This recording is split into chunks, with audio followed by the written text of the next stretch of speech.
Order.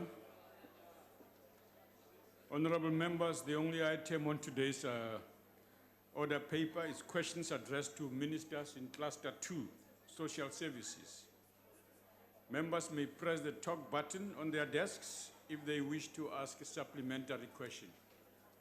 I wish to remind honorable members that the names of members requesting supplementary questions will be cleared as soon as the member of the executive starts answering the fourth question on the list. The first question has been asked by the Honorable Mashabela to the Minister of Basic Education. Honorable Minister.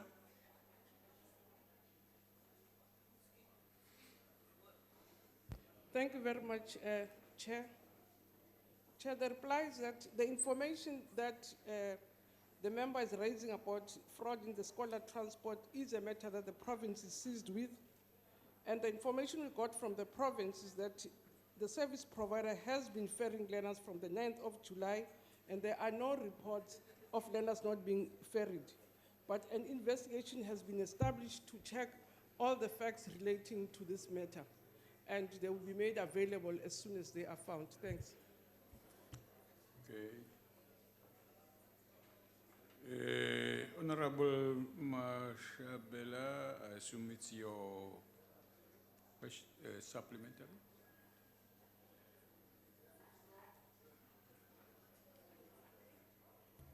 Thank you, Deputy Speaker. So, Minister, the question was sent a long time ago. So you can't come here and tell us that you don't have answers. What were you doing all the time? Because you have received this question. So, Deputy Speaker, if the investigation was done, what are the names of companies implicated, and who are the directors of those companies? If not investigated, how soon can we expect the matter to be investigated and finalized? Thank you very much, Deputy Speaker. Honorable Minister. No, thank you, Chair. Chair, the member will be aware that scholar transport is a provincial competency, and the speed with which we can respond depends on the availability of information from the province. So I'm giving her what the province is saying, and I've given her the answer, and I'm not sure what else to say, except that indeed, this is a provincial competency. We have the answer. I'm giving her the answer from the province.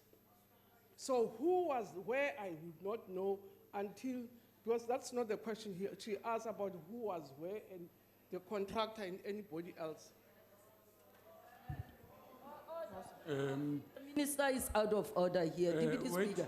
You need to call the Minister of Basic Education. Member, she's out of order, completely member, out of order. The Minister must learn to do her Mashabela, job, please. You have interrupted me. You don't know what I was going to ask. You've taken over from me. I can't proceed with what I wanted to do on your behalf. Okay, proceed. I'll come back. No, you can't come back. Your time is finished.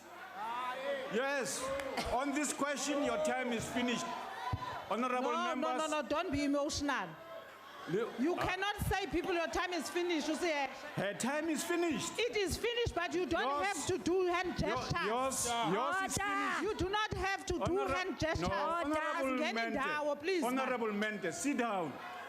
Your psychological lessons to me are hopeless. Order. Don't try that. Don't try that. No, you are out of order. On a point of order, Deputy Honorable Minister, would you like to add to the questions raised?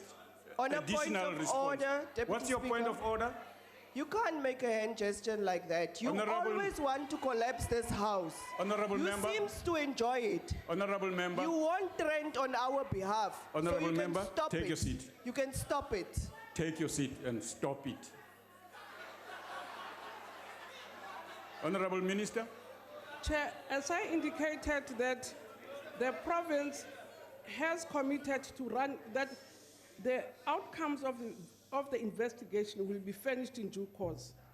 And the province of Limpopo has committed itself to a credible, fair, equitable and transparent and competitive cost-effective procurement system.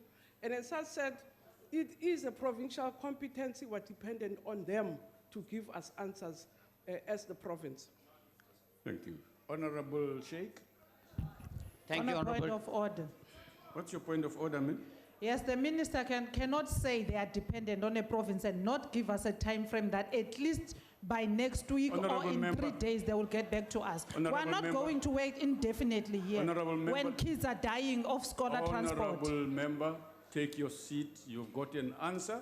Thank you, know Honourable. what next to do. You ought to write your displeasure and submit it to the minister to respond. This dialogue is taking away time from other members' questions, legitimate questions. Go ahead, Honourable. Thank you, Deputy Speaker. Minister, it is common knowledge that throughout South Africa, our learners are experiencing great difficulty, particularly as a result of whether the function of learner transport should fall under the Department of Transport or Basic Education. Now, this matter was being addressed by the National Department. Could you tell us what is the latest development in this matter? Minister.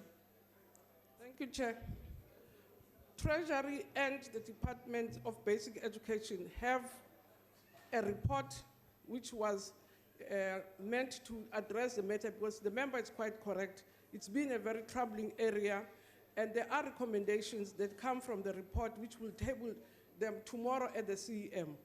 One of the proposals is that we should take scholar transport and ring fence the resources, but get procurement happening in provinces so that we can supervise. But where it's located, there's still a discussion with the Department of Transport, because in some provinces, it works very well under transport. In some provinces, it works well under education. So tomorrow we'll resolve with the MECs where we locate the issue, but I must admit that it's been a problem from our monitoring as a provincial competency.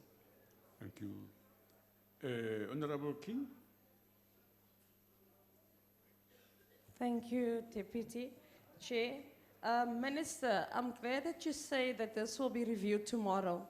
Will you also be looking at a standardized funding model, because different provinces, because they fall under different domains in the function arena, will that also be reviewed, and also the 5-kilometer review? Minister. Member, in terms of where the location is going to be, because as soon as the money gets, as soon as it goes to provinces, it's a provincial prerogative where it locates and how it distributes the money.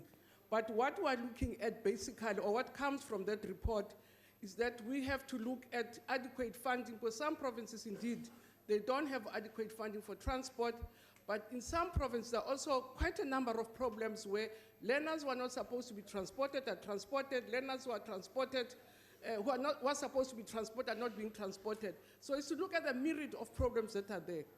But I can assure you that from tomorrow, that report will be available, because it's going to be tabled at CEM, and we can really look at it, and by tomorrow we'll be able to say what have we agreed as the Council of Education Ministers around how we really deal with the ongoing problems in scholar transport. Thank you. Honorable Jaisa. Thank you very much, Deputy Speaker. Honorable Minister, I just want to check perhaps if the deductions are made, because most of the time the people responsible for scholar transport do not take these students to and from the school. I want to check, therefore, if you have got that information, whether now, when they are paid, is there any deduction that is being made now regarding, or perhaps now accordingly, in terms of the days that these students were not taken to school and back? Thank you very much. Honorable Minister. Chair, the details around how we pay with the contracts will come from there, because other provinces like Gauteng have an advantage that they don't have dead kilometers. They also don't have days in which the scholar transport doesn't work. For instance, if you have PADCO, it carries people every day, so it can carry itself every day. But if you have a scholar transport which is dedicated to you, if there's a day you're not going to school, their buses are standing, but they have to pay drivers. And those are all the details we're going to look at to say, how do we become cost effective, but also how do we attract people to be willing to provide scholar transport for the department. Okay, thank you. The next question is question 86, asked by Honorable S. Sokacha to the Minister of Health. Honorable Minister.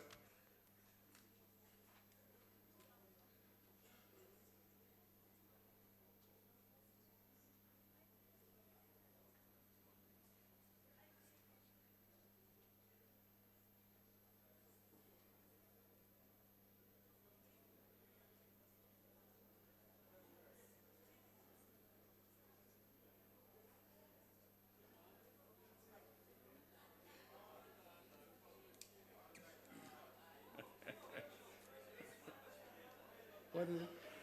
It's okay, let the minister do the podium, he can go back. Go ahead, Honorable Minister. Look, thank you very much, Chairperson,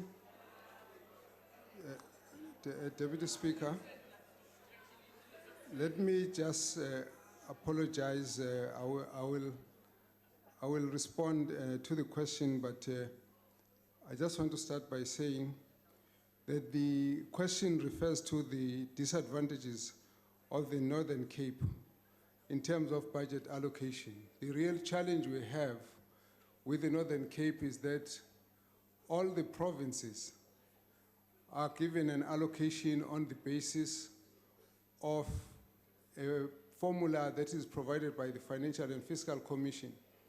It takes into account the population size, it takes into account the economic activity generated by the province, and therefore, as the formula stands, it makes it difficult to adjust for the long distances between towns and cities and the very vast areas in that province. This is the challenge that we have had to face and deal with. In relation to the concern about doctors, we have acknowledged the fact that there's a shortage of doctors in the area.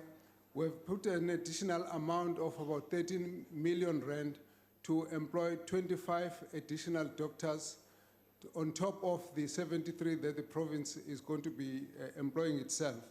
That is how far we were able to deal with this matter. But we are in the meantime looking into the challenge of the declining allocation that the province has reported to the Department of Health, and it's a matter that we have referred to Treasury for further discussion. Thank you very much. Honorable Sokacha. Thank you very much, Honorable Deputy Speaker. Thank you very much, Honorable Minister, for the response. Honorable Minister, in September 2018, President Cyril Ramaphosa announced government's economic stimulus and recovery plan. The plan speaks to, among other things, addressing the urgent and pressing matters in health by announcing that the Minister of Health and the National Health Council would immediately fill 2,200 critical medical posts, including nurses and interns. Now, Minister, I want to check, how will the allocation of these critical medical posts address the vast landscape of the Northern Cape province? And secondly, how will this plan by the President result in improving quality of service received by the people of the Northern Cape and South Africa at large? Thank you very much. Honorable Minister. Thank you. Indeed, the President announced a stimulus package. It was supposed to focus on our ability to employ additional personnel. It was also supposed to focus on us being able to acquire the shortfalls in the equipment. And I must indicate that the Northern Cape was given also support with regards to what the stimulus package was providing. To go into the details of what would have been procured, how many staff, I would need to go and recalculate and recheck that, because it needs a little bit of a research into what is going on in the province. but I must say that all provinces did benefit from that stimulus package. The whole idea was to make sure that the health services can resolve some of the urgent shortfalls, particularly on staffing and equipment, linen, and most of the issues that were pointed out as compromising the quality of health. So Northern Cape would have been in that situation. The details thereof are something that I would need to check and then make available to the member. Thank you. Thank you. Honorable Tembagwayo. Thank you, Deputy Speaker. Minister, one of the most cogent proposals from the EFF manifesto for the past election is that for the health system to be accessible to the majority of our people, the state must build at least one clinic per ward and ensure that such clinics are properly resourced with both human resources and medical supplies. Why has your department refused to ensure that at least in each and every ward there is a clinic that is open 24 hours a day? Thank you. Honorable Minister. Thank you very much, Honorable Member. I think your time frames are a bit too short. If we would have expected that from the last election, something could have been done now, I think that would have been quick on anything. But the reality, yes, the real issue is we agree that we need to bring as many clinics as possible to the community. At the moment, we generally go by a distance of 5 kilometers, a catchment area that's within a 5 kilometer radius. So if there are clinics that are closer to that, it can happen because of planning, but in general terms, that's what you look at. The alternative is looking at the size of the population. Because of the backlogs, it's not possible to put a clinic in each and every ward, but you can have more clinics in a ward depending on the density of the population there. The issue of medical supplies, the issue of human resources are the issues that we're addressing.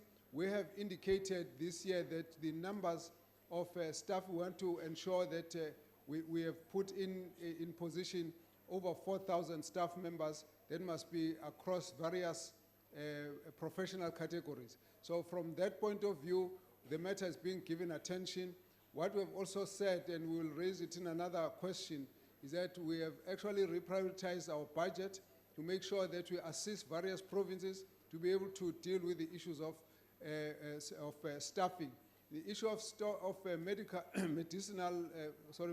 medicine availability, the approach we have taken is that those budgets must be ring-fenced so that there's no shortage of medicine.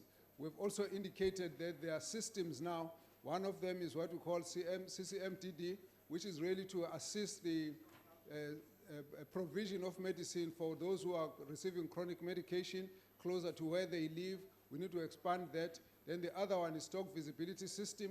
That is to look at the shortfalls in the ordering of the medicine between the manufacturer and the hospital or a clinic that's supplying. So we are dealing with all of those issues. 24-hour services are not always possible. It depends on the availability of resources. Thank you. Honorable Gwarube, I hope I'm saying your name correctly. No, you're not, Deputy Speaker. It's Gwahube. Gwahube. Thank you very much. Minister, the Kimberley Mental Health Hospital has been in construction since 2006, and its cost has climbed from 290 million rand to almost 2 billion rand due to mass corruption and theft of public money. Your predecessor committed to holding people accountable following the investigations by the Hawks, the Public Protector, and the SIU. Considering that a commitment has been made by your department that a hospital will be open this month, will this be the case? Who, both politicians and officials, has been held accountable for the corruptions and what sanctions are being put in place? Honorable Minister. Indeed, this matter has been raised a few times, and one of the issues, we should be upfront, we cannot condone corruption, we can't condone maladministration, and we have to act in instances where people have actually mismanaged the funds. Once the matter has been given to the Special Investigation Unit and the Hawks, we then tend to be constrained in terms of what action you can take, because we have to allow that process to go on. We can only assure you that once those processes are through, then of course there will be consequences based on what those investigations are able to demonstrate. And so from where we sit, we hope that this hospital issue will be closed, as you have indicated, Honorable Member, that we're expecting it to be opened very soon. But at the same time, the issues, indeed, we've got the invitations, etc. We can talk about that. But the question of consequences is something that cannot be shelved. We will have to wait for those results and then for those reports, and then of course the consequences will have to follow from there. Most likely, if it's SIU and Hawks, it's actually more criminal, and therefore that process, you can't stop. It has to really continue. Thank you. Thank you. Honorable Bingo Gigaba.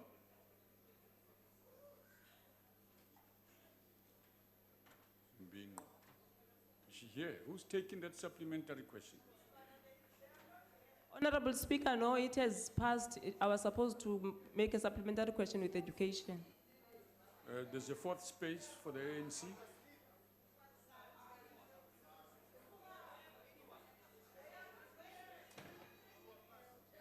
Go ahead.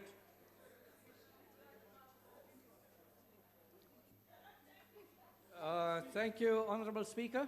Yes. I'm at the back here. Yeah, go ahead, Speaker. I can see you now. Thank you very much. Dear Honorable Minister, one of the core mandates of the Office of Health Standards Compliance is to monitor and enforce compliance by health establishments with norms and standards prescribed by the Minister in relation to the national health system. My question is, what are some of the successes of the Office of the Health Standards Compliance in ensuring the compliance of facilities to the prescribed norms and standards? And my second question is, what are the interventions of the department to assist facilities where compliance is not optimal? Thank you. Minister. Thank you very much. May I just say briefly that the Office of Health Standards and Compliance has been set up to do inspections on various hospitals. We have found that very close to 50% of the facilities tend to be compliant, and the others are falling below that. So we've put up a plan to what we call quality improvement, which is to help to upgrade the quality in the various institutions where we've found that there's some shortfall. And so in the next few years, we've actually put money aside to be able to deal with that issue. There is a similar question that's going to be coming, which I will be actually giving a bit more specifics on that matter. Thank you very much. Thank you. Honorable members, the next question is 49, asked by Honorable Ngwezi to the Minister of Human Settlements, Water and Sanitation. Honorable Minister, when I last checked, you were the minister.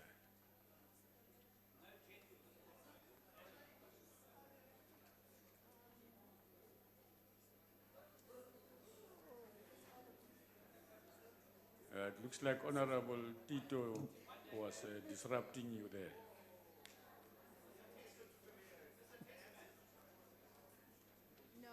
Sorry, Chairperson, it is the number of documents that I have to go through to be able to respond to this particular question. Yes. The question is about the water shortages in KwaZulu-Natal. And the member wants to know if, in fact, I have made an assessment of the water scarcity in KwaZulu-Natal and what we're doing about it.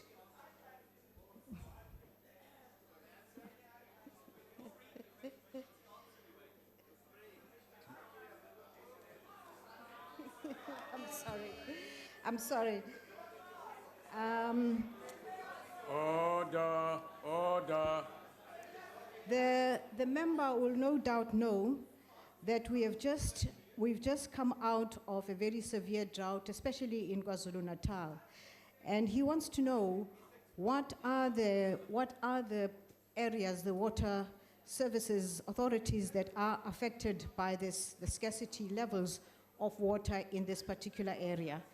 And he wants to know what are we doing in particular about Ugu district. We do know that in Ugu district, we have been extremely adversely affected by a shortage of water.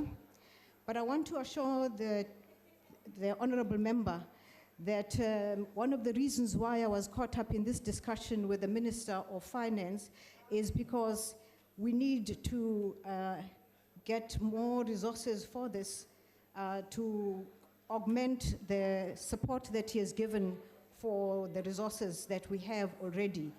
He has agreed and he has signed off on additional resources to offset the problems that we have in KwaZulu-Natal. So, honorable member, we do have a detailed, all of these things I'll be able to give to the member. I'm not sure that I'm able to see which member it is. All of these will be sent to you. Thank you.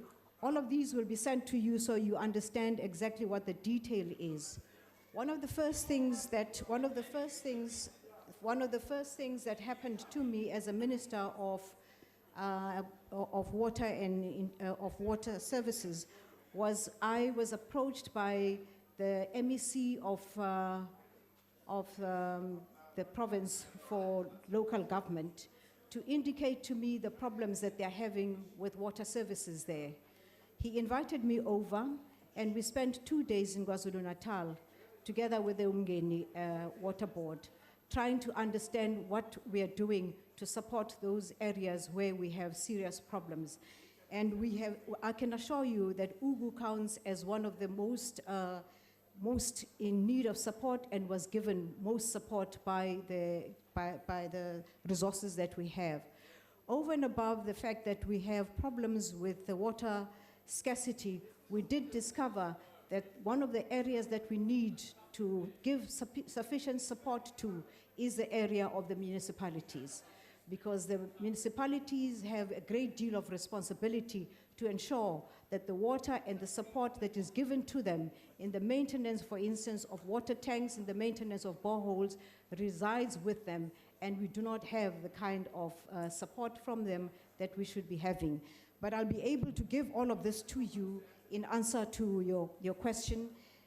The question further goes on to ask, what are the other areas that are Minister, obviously- I think your time is up. That's okay. Okay, thank you.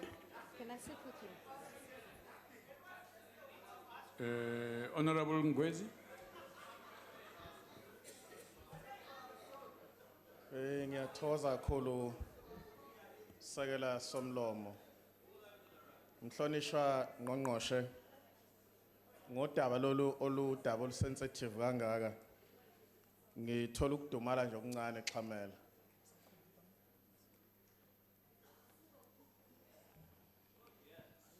Ngithola nje ukudumala okuncane xhamela ngoba udaba lwamanzi udaba olusensitive kabi ezweni nje lilonke nasemhlabeni wonke. Kodwa ke ngoba uthi uzonginikeza ulwazi olunye olupheleleyo ngalolu daba, ngicela ukubheka ukuthi Ngqongqoshe ngoba yonke indawo la kusuke kunesiteleka khona, especially kwisifundazwe saKwaZulu-Natal nase-South Africa, udaba lokuthi abantu basobekhala ngamanzi lusuke lungasele ngaphandle, lusuke luyingxenye.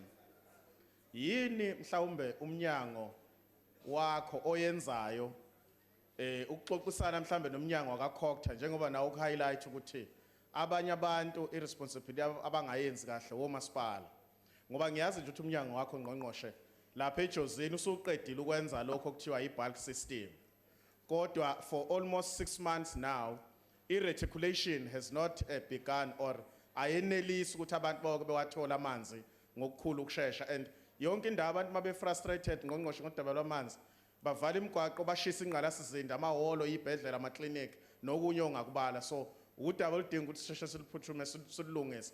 Kodwa ngifisa ukwazi ukuthi umnyango wakho unaziphi inhlelo ukuzama ukulungiselela lolu daba esibhekene nalo olubucayi kangaka. Ngiyabonga. Honorable Minister. Honorable Member, as I've indicated to you, we spent 2 days. We have not spent as much time anywhere else as we have in KwaZulu-Natal because we were aware of the sensitivity that you're talking about, which has to do with the drought that we've just emerged from. We have augmented the resources that are given to you in relation to support for water for the municipalities. And we have also ensured that we can provide as many boreholes as possible for the water authorities that are suffering shortages of water. The matter of reticulation is a long-term project that we are dealing with, but for now we're dealing with the drought that you are talking about. You wanted to know what are the areas in KwaZulu-Natal that are suffering a problem of the shortage of water. And we've got a breakdown of that. In particular, I want to indicate to you that the area that you're talking about, which is the Ugu district, we have provided more support to the Ugu district than we have anywhere else because we realized that it was one of those areas that was the hardest hit in KwaZulu-Natal by the drought. We have provided this and we're making sure that we can provide the backup support in terms of the municipality resources that we're giving to you. I want to indicate also that in case, just to give you a global picture, KwaZulu-Natal is not the worst affected area out of drought. We have other areas that we're dealing with, but we prioritize KwaZulu-Natal because the MEC had realized that because of the protests, it is something that we needed to attend to as a matter of urgency. So we are there, we're making sure that all of those matters that need to be attended to are attended to. I have a request to make of you, Honorable Member. Some of the contractors that we take on board to come and assist with the delivery of water or the drilling of boreholes have complained to us that they are affected by people in your province who are called Amadela Ngokubona, who demand 30% of the project money to be given to them even before the project is started, which means that they start off without sufficient resources to be able to do all the work that they are required to do. Thank you. Honorable Powell.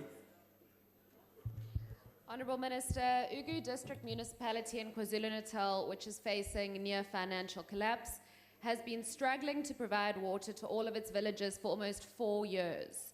They regularly default on paying their creditors and have passed 2 consecutive unfunded annual budgets. The DA has for the last 3 years called on the KZN MEC for Cooperative Governance and Traditional Affairs to put Ugu under administration in terms of Section 139 of the Constitution. These calls have fallen on deaf ears. Can the Honourable Minister please provide us with some timelines by which the villagers of Ugu can finally expect to receive clean, consistent, piped, potable water, given that they are currently receiving so much attention on account of your latest response? Minister? I think the same answer would be given to you, which I ended off. The people whom we have contracted on projects to assist, especially Ugu district and many other districts which I'll go through here, are hampered in their work by the elements that find themselves on the sidelines of these operators who demand money. So between myself, yourself, and the honorable member there, we need to find a way of meeting these people and saying to them, they are holding back development. Over and above the fact that we do not have the necessary skills that we need in all of these municipalities, we have those scoundrels sitting out there taking money from people who have been given responsibility to do what they're supposed to do. If you can help me do that, I'll be able to give you a date by which in Ugu district, Honorable Speaker, Deputy Speaker, I think these members here ought to listen because this affects the people who are sitting on the ground who do not have the water that you have in Bishop's Court. We are trying to provide water to the poorest of the poor, which you are hogging out in Bishop's Court, and it doesn't get to where Honorable it's supposed members, to. you won't want this done to you when you speak. Stop howling at people speaking. It's out of order. No, it's out of order, Honorable Steenhuisen. You can't keep screaming at people. No. No, I don't know what you're talking about, because I've explained to her why I cannot give a definite date because of the obstacles. You don't know because you've got an empty head.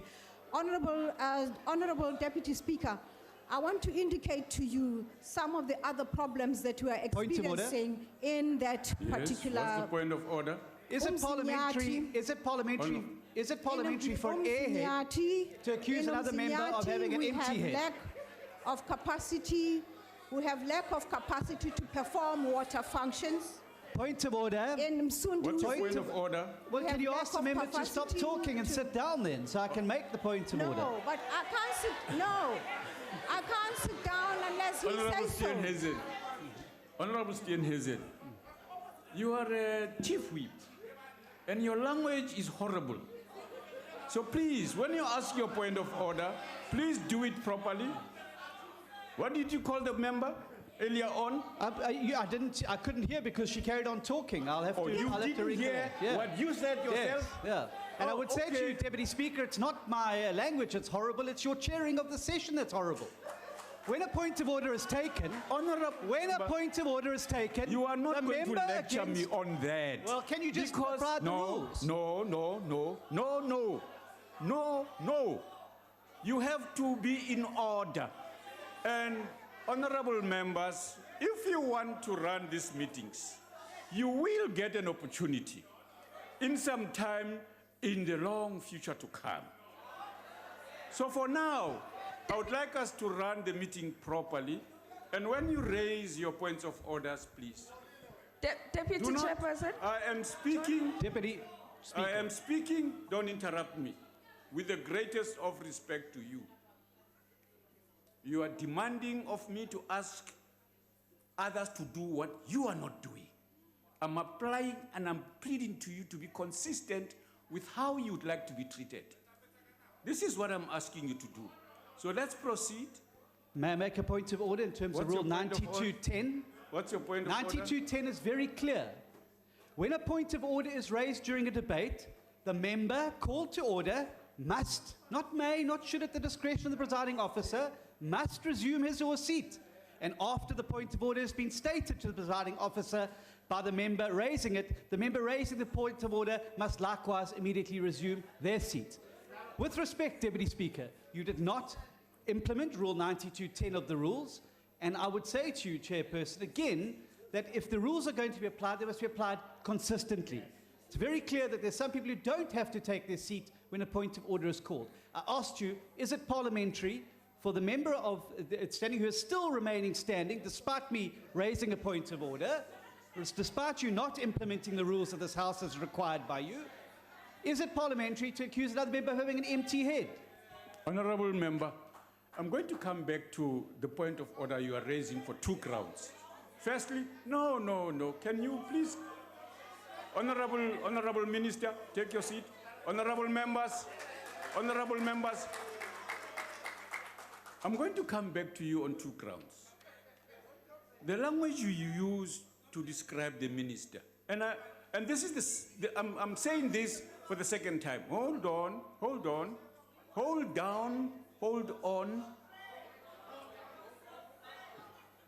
No wrongdoing gives you the right to do the same wrong thing. It's inappropriate. And you shouldn't do that. And this is why I'm saying I'm going to come back to you, to the language you used, so that we discourage you in particular in this instance and every other member who seems to think it is okay to use language roughly in the House despite the rules. And so, if you want order, you will be in order yourself. Proceed, Honorable Minister. Mr. Speaker, on a point of order. What's your point of order? Chairperson, Deputy Speaker, you've said nothing to the minister. You're busy attacking the chief whip here. You haven't called her to minister, because she's the one who said empty head. But it's easy to shout the side, "Khuluma nangale, Chair." Honorable member, I am going to come back to you because I said I must do it properly because I think you are creating an environment in which it is inappropriate for us to behave the way we are behaving in the House. Yeah. Let's proceed. Go ahead, Honorable Minister. Could I just please, before I respond, also point out that what Honorable Steenhuisen is missing out, he stands up to say point of order. Until the chair actually asks me to sit down, that point of order does not hold. Yes, the chair has to acknowledge you and ask me to sit down so that your point of order is acknowledged. That did not happen, and therefore I would like you to just sit there and listen. Honorable member that I was responding to there, I was indicating to you that we are very concerned about the situation of water shortages in KwaZulu-Natal. We are wanting to do everything we can to assist. However, we do have some impediments which I will go through, and I've indicated to the honorable member there from the IFP that the biggest impediment are those people who get to the project operators to demand money. And these make our operations there very difficult. But in Honorable short, Minister, your time is in short, we do have a breakdown of all the days without the impediments which we'll provide. Point of order. Honorable Briet. Honorable Briet, who's... Thank you, Chair. Through you.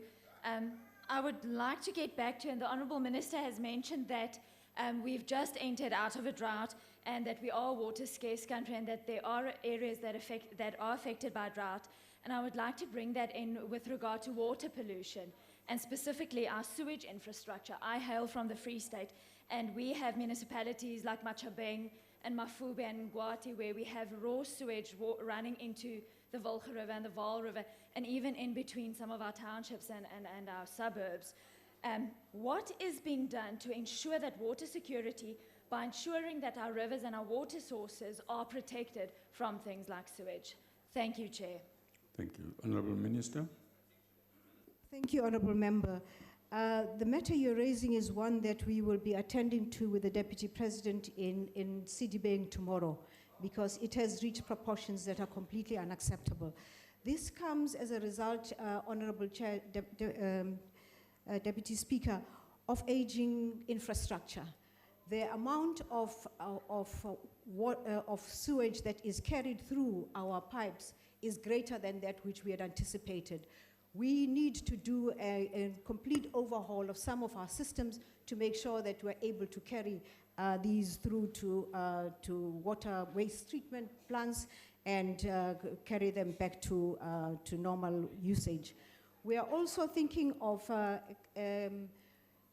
investigating the possibility of separating water, pure water and water treatment and sanitation, so that the systems run completely separately, so that at no point do we have an overflow such as we have right now, where we find sewage spilling into our waters. But this will take some technical assistance. It will also take a lot of resources to put in place. But we do know that we have that problem and we're dealing with it. Tomorrow we'll be in Sidibeng and we'll make public what our understanding and what our solution to the problem is. Thank you. Honorable Chaisa. Thank you very much, Deputy Speaker. Honorable Minister. I'm very worried about these 44 districts that are not delivering any services to the people. More especially water and sanitation, their competence. I just want to check therefore, Honorable Minister. Is it not possible that now we do away with these districts because they are doing nothing in terms of delivering these services? Then we concentrate on the local municipalities. Thank you very much. Honorable Minister. Well, I think at this point we would be directing this question to the Minister of Kokta, whose competence it is to be dealing with districts as opposed to water resource services, which is what I'm dealing with. We will be together over the next week, and these are some of the things that worry us a great deal. Where we find that it is not workable, obviously we will resort to what you're saying.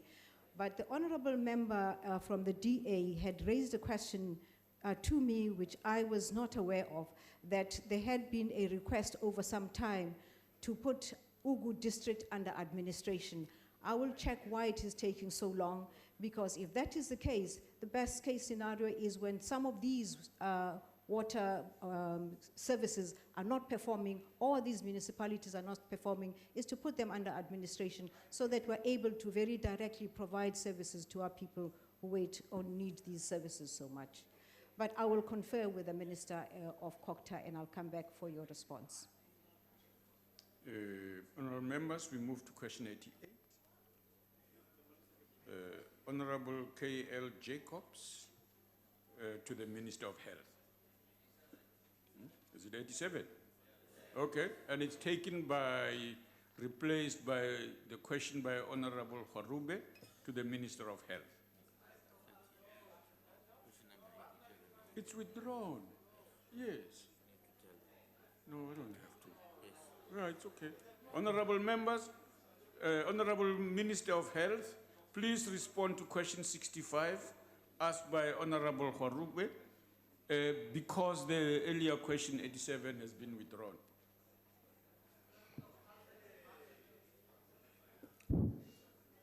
Thank you. Honorable Deputy Honorable Deputy Speaker, sorry, Yes. Honorable Minister. We were not informed that that question was withdrawn, but... By Honorable A. Gela. Yes. So it's done already. So you are going to have to wait on some queue of one kind or another. Can you allow us to proceed? And I will allow you, but next time they must tell us the question. I will is withdrawn. definitely do as you please say. Thank you. Go ahead, Minister. Thank you. Deputy Speaker, I was informed that the question was withdrawn, so we are on question 65 as you have guided. The reply to Honorable Kwahube is as follows. During January 2018 to December 2018, the Office of Health Standards and Compliance conducted inspections based on the national core standards. A total of 699 facilities were inspected, comprising 577 clinics, 44 community health centers, and 78 hospitals. 350 facilities were compliant. For the financial year, April 2018 to March 2019, the Office of Health Standard Compliance inspected a total of 730 health facilities based on national core standards. Of these, 631 were clinics, 49 community health centers, 50 hospitals, 379 were compliant. The Department of Health has also developed a national quality improvement plan to address the findings of the Office of Health Standards Compliance and to ensure facilities meet standards of quality. The requirements outlined in the quality improvement plan to ensure full compliance include, amongst others, improvement of infrastructure, strengthened management skills, patient care management, improved human resources, and strengthened information management. A total of 300 million has been budgeted to improve quality over the MTF period. This is over and above allocations of infrastructure, human resources, and building of health information systems. The quality health systems requires that these aspects are adequately addressed. The quality improvement plan makes provision for multidisciplinary teams. We're in the process of creating quality learning centers to build capacity across all levels of the whole country. This initiative will be created over the next 18 months period. The quality health service requires that medicines, diagnostic services, blood services, and medical equipment are available when required, and this depends on effective supply chain management. Adequate budget must be available. This must be effectively managed, and thus strengthened public financial management is a priority. As outlined in the Health Compact, a joint initiative between National Department of Health and Industry is envisaged to improve supply chain skills. Steps will be taken to develop the escalation protocols to address shortages of medicines, consumables, medical equipment, as well as an early warning stock shortage management system. The upscaling of central chronic medicine dispensing and distribution, already successfully implemented in some of the provinces, will assist us in ensuring that patients receive the necessary medicines on time. These initiatives will all address the common complaint of long waiting times and queues by the people attending the state facilities. Thank you. Honorable Kohaku. Minister, a report on the public health sector tabled in this House last year revealed that a majority of clinics and hospitals are operating far below the required standard. Following inspections by the Office of the Health Standards in 2016-17, only 5 out of the 696 public health facilities complied with the norms and standards. That is literally less than 1% of facilities that meet the international benchmark and the benchmarks that have been set by your department. Globally, countries are moving towards achieving universal health coverage. However, in order for this to succeed, the quality of health facilities needs to improve and needs to meet international benchmarks. What practical steps will you and your department be taking to ensure that the 99% of health facilities in this country which do not currently meet the international standards do so within the next 7 years? Honorable Minister. The results that I've just given to the House actually are part of the report that the member is quoting. The figures she might be referring to might be figures that are referring to those that got over 80% of the compliance requirements. In terms of the same report, the level of requirements starts at around 60% upwards. And so the numbers that I've given are actually what are the details of that report. I've given that in summary, but the response of what we're doing, I've already indicated that we have got a quality improvement plan that is in place.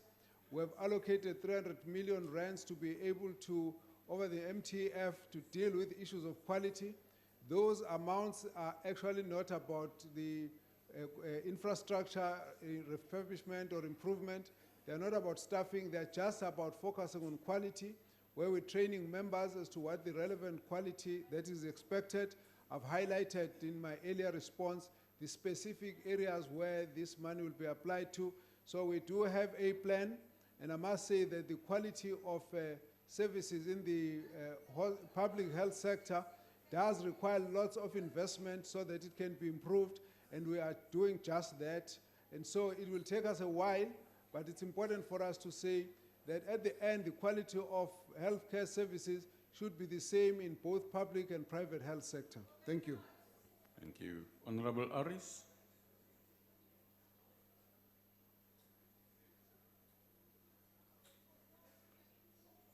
Honorable Aris. No, sorry, Chair, it will be the Honorable Tseko taking it. Okay, but he must sit at his desk and press the button at his desk. Thank you, Deputy Speaker. The general state of infrastructure decay in some public hospitals is horrifying. The Cecil Makiwan Mental Hospital unit, for instance, has been completely run down. Have you conducted an audit on rundown hospital buildings around the country? If you have, do you think the general state of physical infrastructure of public hospitals is up to scratch for the implementation of national health insurance? Thank you.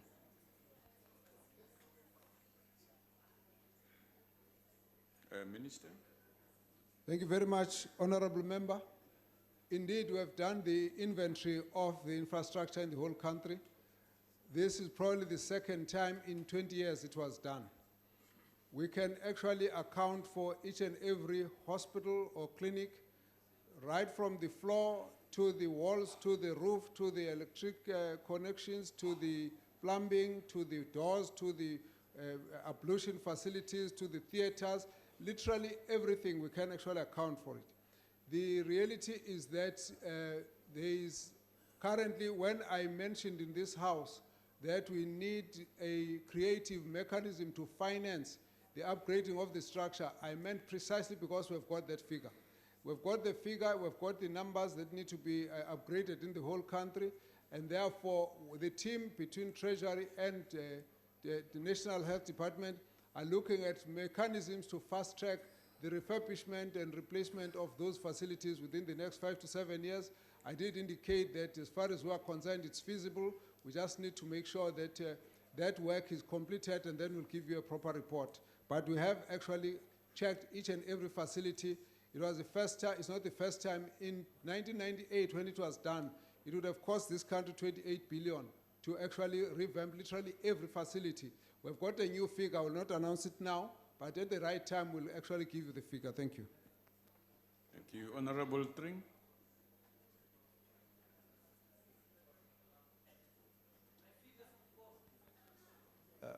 Thank you, Honourable House Chair.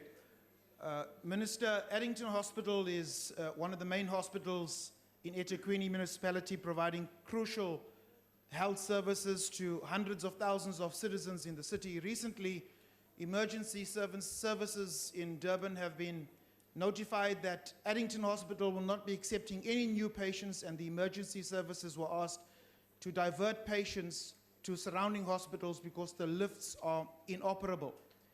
In June, patients had to go without breakfast because the lifts in the 16-story building at Eddington stopped working.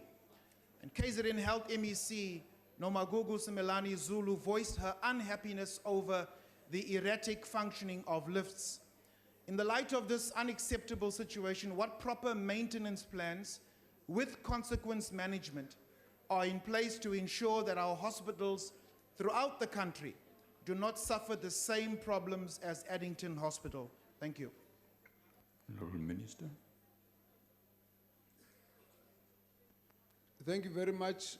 I may not be au fait with what happened in Addington, specifically on the day that you're referring to, Honourable Member, but it's something that we would have to just follow up to see if they've attended to. The real issue is that the problem of poor maintenance is a problem that we have throughout the whole country, that we have actually estimated that at this moment we need about 2 billion rand to be allocated to the maintenance of all the hospitals. That is the work that is actually currently in place. We're working on that. So all the hospitals should have that plan for maintenance. Those which are not should probably be on the 10-year plan for refurbishments, so that the parts that need to be attended to are upgraded. So there is a plan for all. In fact, when we talk about this plan to fast-track the refurbishment of the facilities, we are hoping to be able to deal with and attend to all the facilities at the same time. So we are aware of the problem of the poor state of a number of the facilities. We are working on that. Thank you. Thank you. Akhbar van Staden. Thank you, Chair. Honourable Minister, on the 29th of August, it was reported in the media that all Gauteng state hospitals and clinics failed their safety audits. I just want to know, on the 28th of August this year, it was reported that all Gauteng hospitals and clinics failed their safety audits. I just want to know what the reason is here for. Thank you. Thank you, Chair. Honourable Minister.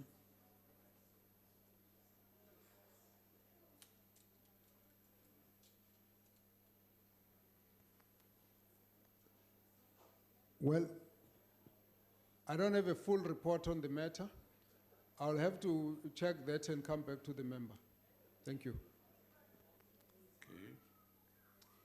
Honourable members. No, you don't whistle. That's out of order. I thought the last time I checked. 88, Honourable Jacobs, to the Minister of Health. Ngiyanicela ukuthi akuyona ijoint le ndawo, iparlament le. Please, man. Please, just be in order. It's not expensive. Honorable Jacobs to the Minister of Health. At question 88. Hey?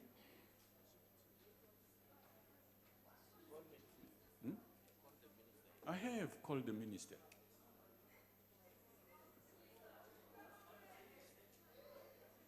Honorable Minister, is question 88 asked to you by Honorable Jacobs?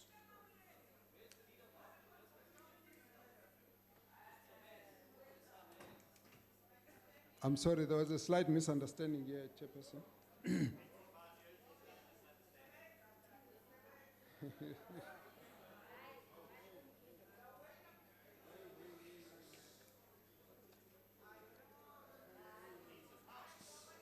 Thank you, Honorable Chairperson. The question by Honorable Jacobs refers to what is referred to as a patent cliff. The response is as follows. The term patent cliff is a term usually used by multinational pharmaceutical industry to describe the decline in the high margins that they earned by a product when it loses patent protection and consequently its market exclusivity with the entry of market of lower priced generics. Of course, this becomes good news for the developing nations like South Africa, where the implication is that we now have more affordable medicines in the form of generic medicines, which would create access to all South Africans. The South African Health Products Authority allows for registration of a generic product even while a patent is active for such a medicine. This is consistent with the TRIPS agreement. It's an opportunity for local manufacturers to submit dossiers of their generic medicine even before the patent expires. This approach allows manufacturers to have their dossier registered before that patent. At the point of patent expiry, then the generic manufacturer can then launch their products, avoiding unnecessary delays in the launch of the product. The media reports have recently reported that there are over 150 blockbuster medicines that will face a patent cliff over the next 10 years. This provides opportunities for several medicines that have a significant benefit to be accessed at a much more affordable price.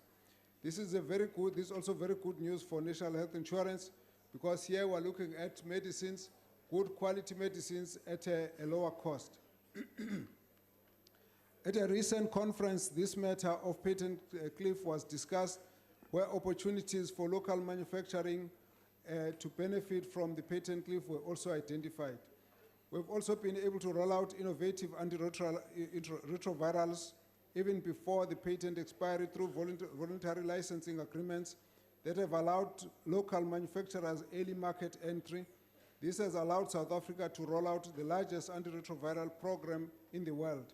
These voluntary licensing agreements have been facilitated by the Medicines Patent Pool or bilateral patent agreement with local manufacturers. I thank you. Honorable Jacobs. Thank you, Chair. The ANC-led government plans to establish a state-owned pharmaceutical company. What will be the Minister's view on how the state-owned pharmaceutical company will assist in curbing the decommodification of essential medicine supply to meet patient and national fiscal imperatives, as per the findings of the Presidential Health Summit report? Thank you. Honorable Minister.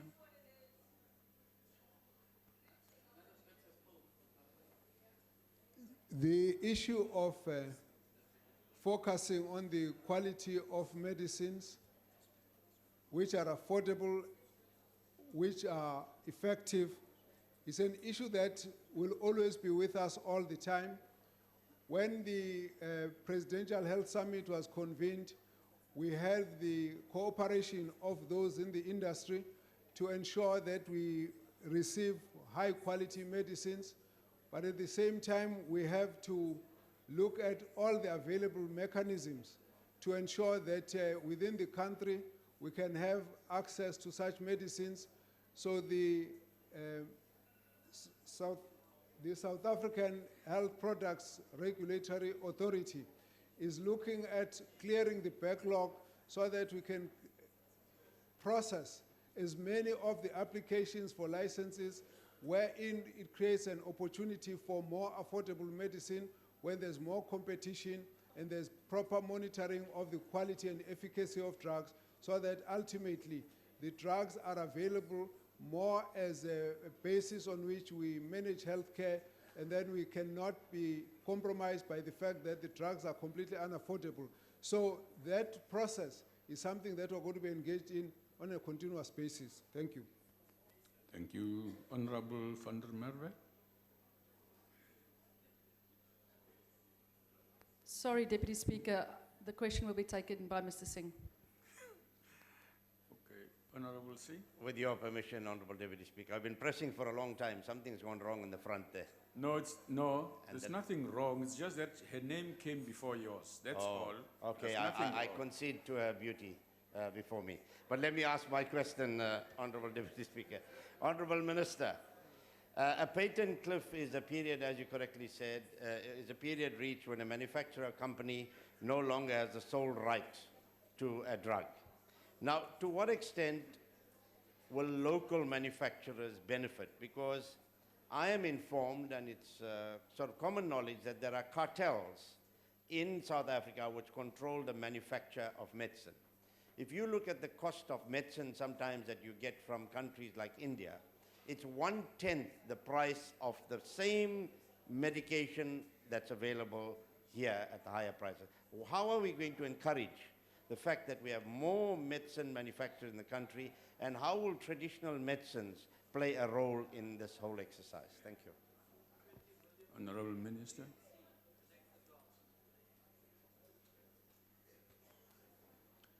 Honorable Member, the issue that the Honorable Member is referring to about the patent cliff is just one possible advantage you can get in terms of manufacturing of new medicines in a form of generics and also with less restriction. What is the issue which the Honorable Member is referring to, which is a difference between us and India, is that the high cost of medication, of medicines, is actually controlled by what is called the active pharmaceutical ingredients. In the countries that manufacture their own, and often the state is an investor in some of those instances, then they can control the price of medicine because the cost of those very particular molecules is actually within their capacity to control. But if you have to export it to other countries, you can charge any amount that you want to charge. And therefore, South Africa will always have that challenge until we are able to manufacture our own active pharmaceutical ingredients. And this is an issue which I believe even the state should be able to be ready to go into as a state or even partner with private sector, just to ensure that the supply of these active pharmaceutical ingredients is within the country so no one can actually hold us at ransom with high prices. That's what has happened in India. They've got several of these pharmaceuticals that are doing that. When it comes to the issue of traditional medicine, let me talk about just two aspects of it. The one area we are dealing with, you're probably referring to the Ayurvedic medicine. Now that is actually traditional medicine of a herbal origin coming from India. A lot of it is coming into South Africa because there are lots of clients who are using that. That area is largely accepted as they are from India, but in South Africa, we're still doing lots of research on herbal medication to look at the medicinal components of those medicines, and that's something that we have to invest a lot more going to the future so as to ensure the safety of all our people. What is really a future that we need to invest in is how to convert all of those medicines which are from traditional base herbs to medicinal plants, medicinal products that can be used like we do with all the various other medicines. That is something that we have to work on for the future. Thank you very much. Thank you very much. Honorable Singh, I want to draw your attention to your two questions. You see, the minister had to have 14 seconds additionally to respond to your second question. If he had finished at your first question, he would have done it in the allocated minutes. All of you members, you know the rule, you always exceed them.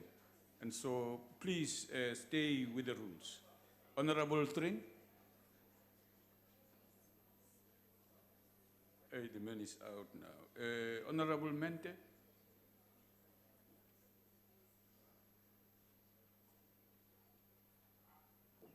Deputy Speaker, the question will be taken by Honorable Shembeni. Shembeni, correct. Yeah. He's on the list here. Thank you, Deputy Speaker. Honorable Minister, to ensure sustainable production and the supply of medicine in the country, we need to ensure that a continued availability is not dependent on private manufacturing of medicine. For this reason, we have proposed that the state should have its own state pharmaceutical company to produce and distribute medicine at affordable rates to public health institutions. Would your department support the establishment of state pharmaceutical company? Thank you. Honorable Minister. In terms of what we have evidence with available to us, it is the investment in the production of what I've called active pharmaceutical ingredients. That is where the cost of medication needs to be looked at. In terms of looking at how to achieve more affordable medicine that the Honorable Singh spoke about, you probably need, beyond the question of active pharmaceutical ingredients, you need a framework, a legal framework that allows early licensing so that various companies can manufacture early. Once you have got that open and you have got good competition at that level, you may be able to get better prices. Now, there has always been a big debate from the point of view of Treasury in terms of the involvement of the Department of Health in direct participation in manufacturing of drugs or of some products. And that has really been an issue of department should not be part of a regulator, a user, and a player at the same time. So there are those issues that we have to deal with in terms of our current legislation. But in terms of needing to get medication at more affordable prices, there are many ways of being able to do that. We have assigned the SAPRA to be able to look into that matter and give us a kind of strategy that will open up South Africa to be a proper pharmaceutical manufacturing hub, at the same time ensuring that we've got more affordable medicine. Thank you. Thank you. There's a ACDP here. Anybody else? There's a space here for a fourth supplementary. Is there anyone for taking?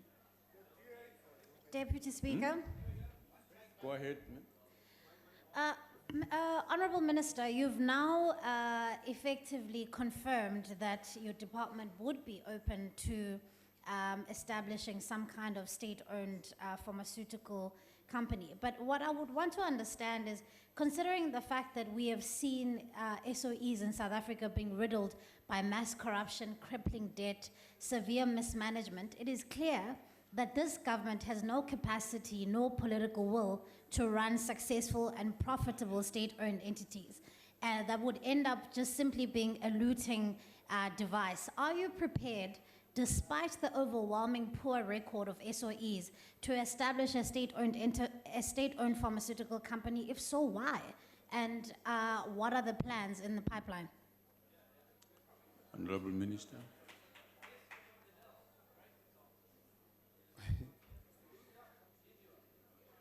I have said it is an area that state investment can be recommended when we talk about the active pharmaceutical ingredients. That is what is causing the competitive edge between South Africa and all other countries. That's what I'm saying. I haven't said there's any specific plan for that. I have said that that's the correct way that we would support that such an investment should be done. I've also said that the South African Health Products Regulatory Authority is working on a strategy of how to make sure that the medicines are affordable and are cost effective. Now, I've also indicated that there is an issue with Treasury with how the Department of Health can participate in the, at the level of manufacturing because of it being a procurer of the goods, a regulator, and at the same time an investor. That is what we have said. But if there should be any space within which there could be an opportunity for a state investment, that I would not have any objections to, because all the countries that have had an advantage over South Africa are countries that have had their own internal capacity to manufacture active pharmaceutical ingredients. The issues of corruption, I think we all agree here that we must fight corruption. We cannot condone that. The issues of how the various state-owned entities, you can shake your hand, Honorable Member. We don't want to beat about the bush. It is not acceptable, and that is something that we have to work upon. So I think we're mixing these issues unnecessarily, because the question is, how do you make South Africa to be able to manage to get better prices for medicine? That issue we will have to fight to make sure that at the end, South Africa is able to achieve such. And that will mean that we have to look into the strategy that our regulator is going to be giving us, and therefore what it will take, we will recommend that it needs to be looked at. It's not more about us wanting to get involved in the investment, but it's more about if it is what will help us to get the prices fixed properly, then of course there is no reason why not. But at the end of it, the question is more on the active pharmaceutical ingredients. That's what we're talking about. Thank you. The next question is to the Minister of Health from Honorable P.P. Janchi. Minister.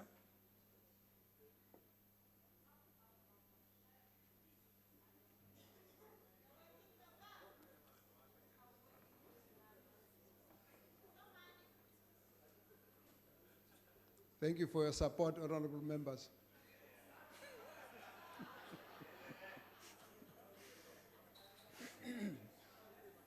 The question asked by the honorable member refers to the health compact. The health compact, social health compact recommendations were summarized into the 9 pillars relating to the key elements of the healthcare system. Refers to the human resources, medicine supply, infrastructure, private sector engagement, improvement of the quality of the primary healthcare services, public sector financial management, and development of information systems. For each of these areas, there are clear deliverables with targets which has been reflected in the department's annual performance plans, either at national or provincial level. The department has started with the implementation of these plans. On the human resources, a ministerial task team was established, and the human resources for health strategy is being finalized, which incorporates a number of human resource issues raised in the compact. This team presented in the National Health Council about 3 weeks ago. There is reorganization of health organogram at provincial and national levels to reprioritize the filling of critical posts and to shift resources for service delivery at the front end. The shortages with regard to the critical staff and statutory posts to a combined total of 3,133 were filled using the stimulus package that members asked about earlier. These posts included critical posts for doctors, nurses, allied health professionals, as well as support staff, which were 2,638 posts in total, and the statutory posts for interns amounted 495. On medicine supply, one of the key factors affecting medicine availability is that the provinces do not budget adequately to ensure that there are funds available to pay suppliers. We have finalized our calculations for the budgets required by each province, and we will ring-fence those funds to protect the medicine budget. The Department of Health at national level has supported provinces to ensure sustainable availability of medicine. The support was in the form of electronic stock management system. It was implemented in hospitals such as RX Solution, and the department has also procured the necessary hardware on behalf of the provinces to support the automation of the medicine supply chain, enabling them to ensure better stock management. So we procured 1,297 computers, 1,500 label and multi-function printers. The support continues this financial year as well. We've further established what is called National Surveillance Center, which receives data from facility-based systems such as stock visibility system, which was developed to monitor stock at the hand of the primary health care, data from electronic stock management such as RX Solution, mostly from hospital and large community centers. More recently, data received from what you call CCMTD, service provided and automated dispensing units. This just ensures the visibility of medicine availability throughout the entire medicine supply chain in the provinces. In addition, we've embarked on an initiative to develop supply chain capacity at provincial and national levels, which is being done in collaboration with the Department of Witwatersrand. On infrastructure, we've indicated that we have got a team that's working on what we call a 10-year plan, that we must revamp all our facilities in a horizon of 5 to 7 years. This work is continuing. Financial management, here we have got a national CFO forum, which is overseeing the movement of cash and cash flow availability and the structuring of debts and reprioritization, particularly of older debts, and filling up the posts in CFO offices and dealing with issues of supply chain and ensure that we've got adequate capacity. Thank you.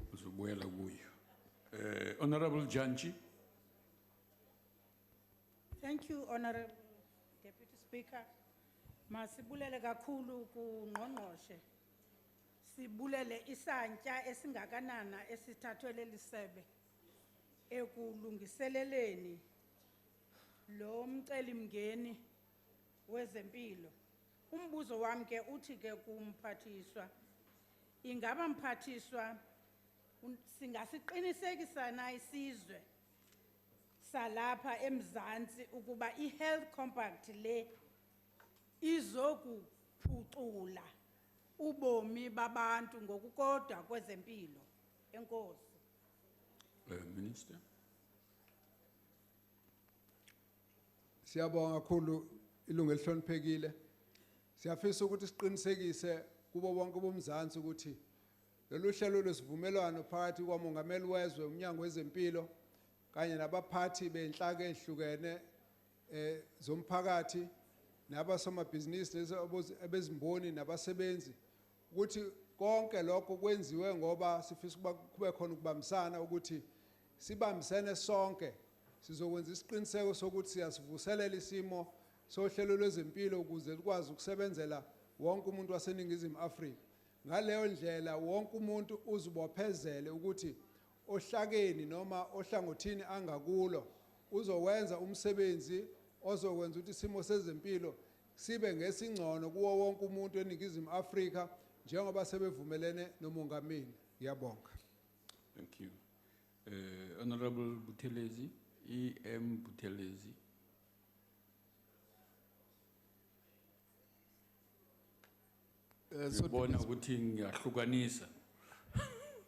Deputy Speaker, the Honourable Singh will take the follow-up question. Huh? Sorry? Thank you. This gadget doesn't seem to be working well, Honourable Deputy Speaker. My question to the Honourable Minister, thank you very much. One of the compact objectives includes the issue of addressing staff shortages, which you have referred to.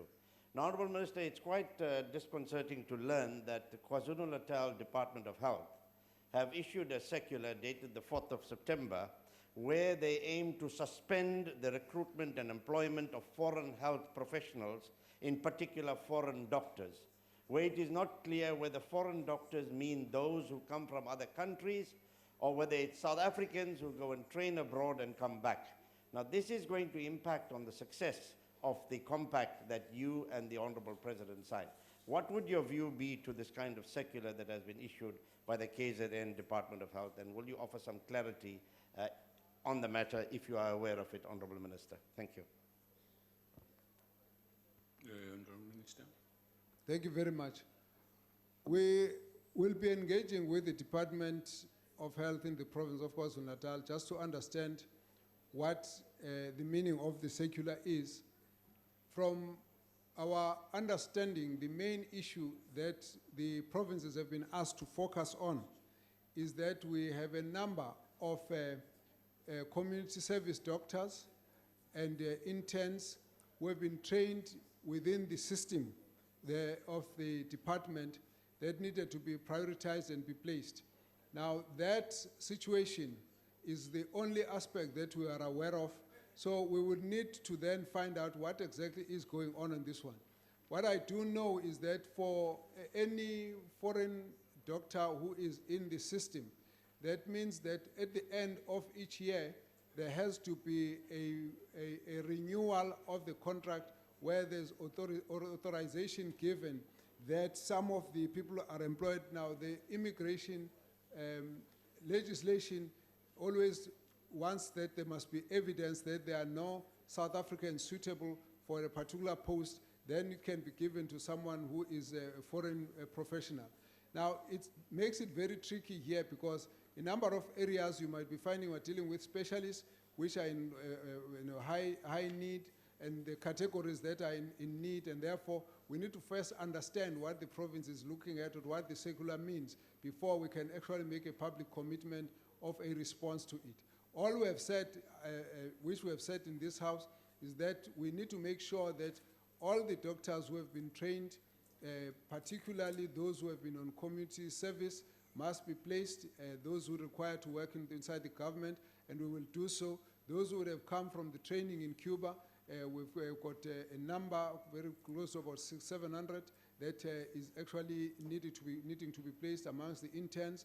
And so what the provinces are working on is to look at the availability of these posts. We've also identified additional funds on saving within our own budgets to assist the provinces to be able to fund these posts which are critical. In fact, I think if I'm not mistaken, the figure, we've actually in the past 2 months mobilized close to 800 million, which is to support the rest of the provinces to place more and more of the health personnel in the various provinces. So we are looking into the matter, but we will find out and then talk to, indicate to the members what it's all about. Thank you. Honorable Noluchungu. Thank you, Deputy Chair. The stated aim of the health compact is to create one health system where quality care is not determined by one's financial strength. Minister, you have dealt extensively with the question on understaffing, shortage of medicine, and quality assurance. We would like to know in practical terms, how do you plan to deal with the issue or the crisis of overburdening of facilities and lack of equipment? Thank you. Honorable Minister. Thank you very much, honorable members. Firstly, when you talk about shortage of equipment, that issue of equipment is classified as part of the infrastructure. So where we're talking about maintenance, we're including the maintenance on the equipment. Where we talk about refurbishment and replacement of new facilities, we include in them the issue of equipment. So it all goes together as a package. The issue that we are working hard to deal with is the overcrowding of the hospitals. So the question that we raise about staffing is about ensuring that you do not have too few members working so that a lot of people end up being delayed because of the shortage of staff. We're also looking at the creation of electronic patient records so that people don't spend 3 hours waiting for their card at the outpatient filing system. We need to make sure that it takes a very short time for people to get their records retrieved. We're also looking at moving some of the medication out of the hospitals for those that don't need to be seeing a doctor, who just need their medication, so that people only go to hospital because they need to, not because they want to collect the medicine. We also want to contract some of the private practitioners, the general practitioners, as well as some of the community, some of the district hospital doctors to go out and help to decongest in clinics so that people don't need to go to the hospital just to see the doctor. All of those together, in the next few years, you'll be able to see that it will have actually decongested our hospitals. Thank you. Thank you. Honorable Wilson. Thank you. Minister, according to Pillar 1 of the Presidential Health Summit Compact, which deals with the Human Resource Plan for Health, the department will be lifting the moratorium on filling vacancies in our facilities. There is a 20% vacancy rate of specialists nationally, and in some provinces like the Eastern Cape, the vacancy rate is over 50%. Can you commit that these vacancies will be filled by December 2019? And if not, why not? Minister. We are committed to filling those vacant posts. I'm not sure we can deal with your deadline, because it does depend on a number of issues. The availability and willingness of the specialists to occupy those posts, some of them are rural, so you tend to find people being reluctant to move up to some of the rural areas. So there are quite a number of processes we're trying to work on to ensure that we can attract as many of the doctors as possible. Part of the looking at the public-private support is to be able to tap onto available specialists, even in the private sector, who can support the hospital so that the services are available even if the posts are not filled. Then you can actually get sessional doctors. So we are giving the responsibility to the provincial departments to do whatever it is that is needed to ensure specialist cover wherever it's needed. But I cannot commit onto the date, but we actually hope in the future, as we move forward, we'll be able to deal with filling the total establishment of our posts, specialist posts, but we cannot give the date as the end of December. Thank you. Honorable members, we move to question 54, which was asked by Honorable Masango, but will be taken, I'm informed, by Honorable Abrams to the Minister of Social Development. I've been informed that the Deputy Minister will be answering questions on behalf of the Minister. Honorable Deputy Minister. Thank you very much, Deputy Speaker. Good afternoon, honorable members. We don't have any foster care orders that have lapsed since the 1st of January 2019 due to the North Gauteng High Court matter that was issued on the 28th of November 2017 that deemed all foster care orders valid until the 28th of November 2019. We are going to only have 8,280 orders lapsing in December. Thank you very much, Chairperson. Honorable Abrams. Deputy Minister, these are not the figures that we have received.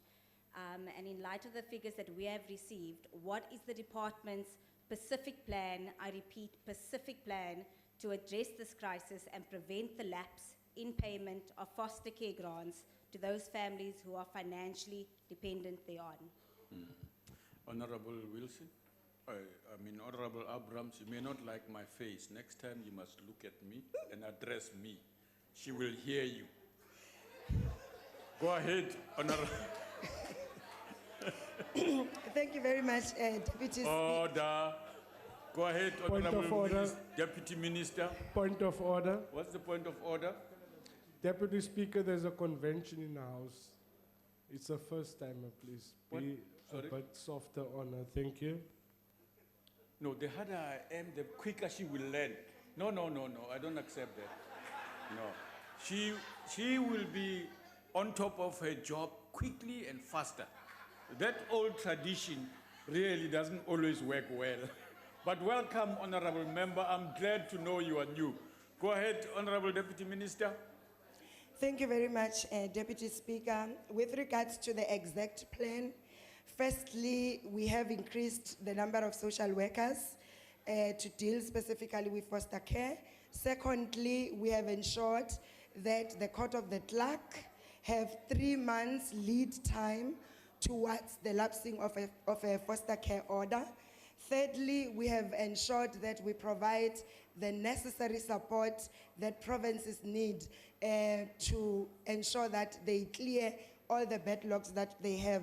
And I need to indicate in terms of the legislation, Deputy Speaker, foster care is a concurrent function and it therefore is implemented by provinces. Thank you very much, Deputy Speaker.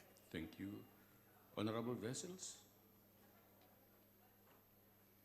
Thank you, Deputy Speaker. Deputy Speaker, to the Honourable Deputy Minister, is it not true that the department has instructed provinces to manually now address the backlog with regards to foster care, and that this is diverting social workers away from their actual tasks, such as addressing crises or children in immediate crisis and children that, or abuse and so forth, the other tasks of those social workers, and are this not causing another backlog and another crisis? What's the department doing in this regard? Thank you. Deputy Minister. Thank you very much, Deputy Speaker. No, we have not issued such an instruction that says social workers need to leave what they are doing and deal with foster care in terms of clearing the backlog. I need to indicate that social workers that deal with foster care and social workers that deal with child protection generally requires different set of skills. So each of the different social workers are doing that which they have studied and specializes in. So you cannot take a social worker that deals with foster care to go and do general work, because social workers that deal with foster care appear in court and they are therefore competent in that particular aspect. Thank you very much, Deputy Speaker. Thank you. Honorable Jane Mangani. This is the first time you clap. You waking up. Honorable Jane. Yeah. Thank you very much, Speaker. Deputy Minister, what intervention are being undertaken to address the continued systematic factor impacting negatively on the foster care program? As you have already mentioned some of the steps that you carry on doing. Deputy Minister. Thank you very much, Deputy Speaker. I need to indicate that foster care has been one of those headaches for social development. A ministerial committee was appointed and made certain recommendations, of which the department are implementing. As we speak, we do have a task team that sits every second week that brings together different departments. And I also need to indicate that social foster care is a function that we are supported by the Department of Justice, because they run the children's courts. And for a child to have an order, they need to appear in court. We have established an interdepartmental task team that's coordinated and led by ourselves and Justice to ensure that we won't be experiencing issues of foster care challenges. Secondly, we've established a register, Deputy Speaker, to call upon families that are willing to participate in the foster care system so that they are able to be vetted and their competencies as a family be provided by the social workers to minimize the waiting time. And as indicated, we've installed software that gives us 3 months lead time prior to the foster order lapsing. Thank you very much, Deputy Speaker. Thank you. Honorable Ngwenya.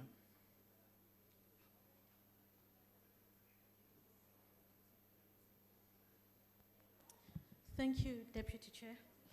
Honorable Minister, In terms of this foster care backlog, it is said that the department has hired the services of the social worker veterans.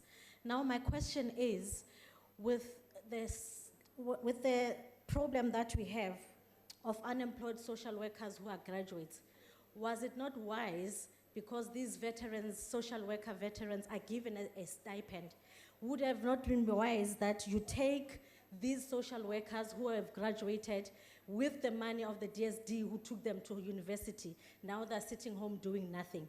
Would it not be wise that you take them and give them the stipend that you're giving to these veteran social workers who are supposed to be at home on pension? Thank you. Thank you very much, Deputy Speaker. Let me indicate that in terms of the OSD, which is applicable to social work services, the chamber agreed that for you to be a supervisor, to enable you to supervise any social worker, you need to have 10 years of experience. That is what the bargaining chamber agreed upon, to ensure that our social workers, including the ones that the honorable member speaks about, that come from school, that are new, needs to be supervised by an experienced supervisor as prescribed by the norms and standards.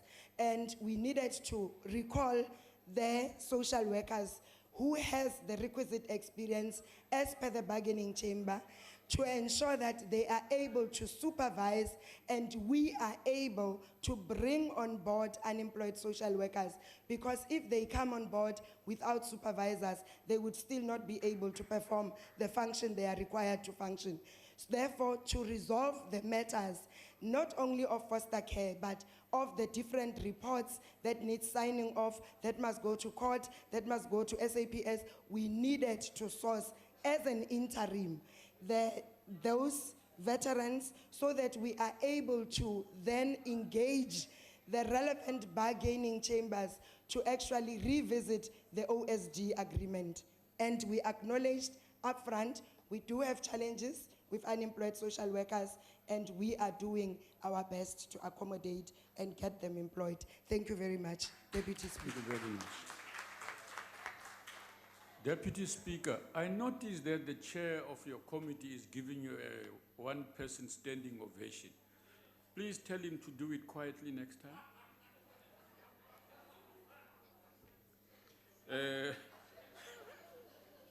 The next question is question number 73. Honorable Komani, to the Minister of Basic Education.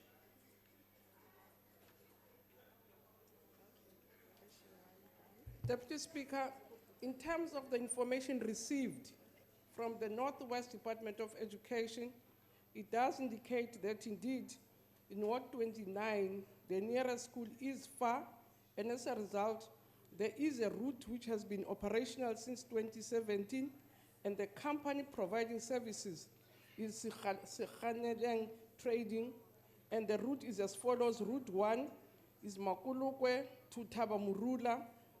79 learners are transported in one bus. Then Route 2, Sonop to Tabamurula, which is the nearest school, they have been provided with 2 buses. So indeed the school is far, but there is scholar transport to accommodate that. Honorable Komani. So the response is noted, but we must also make it clear that, one, this is not only the problem that is occurring only in the area that we've mentioned. If you can take time to understand this question, it's also linked to the first question that you responded to, where you said that this is a competency of the province. So here it shows that indeed there are provinces under proper supervision, you must listen to the question first when I'm stopping chachara. This is an indication. So the question is, Minister, why did it take so long? Order. Can I rise on a point of order? Yes, what's your point of order? Chair, Deputy Speaker, it's unparliamentary for that member to say someone is, an honorable member is Chacharach. Can you withdraw, please? I'll rule on it, yeah. I'll rule on it. Oh, honorable member, proceed. Or did you finish? Oh, You proceed. said there was Finish. a point of order, so I was not finished. Finish. So the question is here, Deputy Minister, when exactly did the project start? When exactly was the service provider allocated program which has started? But secondly, what are the cost implications on this matter? Thank you. Honorable Minister. Chair, let me reread the question to the member. The question says whether she has been informed that the closest secondary or high school in Ward 29, Makulukwe Rustenburg, is either 10 or 18 kilometers away, and that there is no scholar transport resulting in many learners in the specified community not attending school. If not, what is the position in this regard? If so, what are the relevant details? So I'm not sure where the misunderstanding came. I'm answering the story of Makalukwe, and that's what I gave. But in terms of a broader question, which I'd said in the previous question, because indeed these questions are the same, there is acknowledgement that there are problems with scholar transport. Therefore, Treasury and ourselves commissioned the set to say, how do we assist provinces to ensure this? I also mentioned in the previous question that tomorrow in CEM, we will be resolving finally, because we have to agree, I must get concurrence with provinces on what model we are going to take to deal with the broader scholar transport. But the question is specific, and that's why I was answering specifically. Yeah. Okay. Thank you. Honorable King.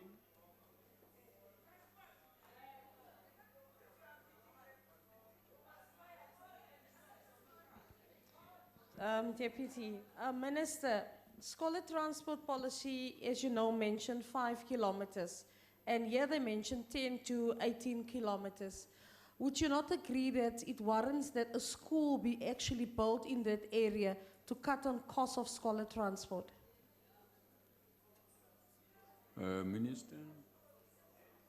Chair, the determination to build a school is also informed by whether it is going to be viable.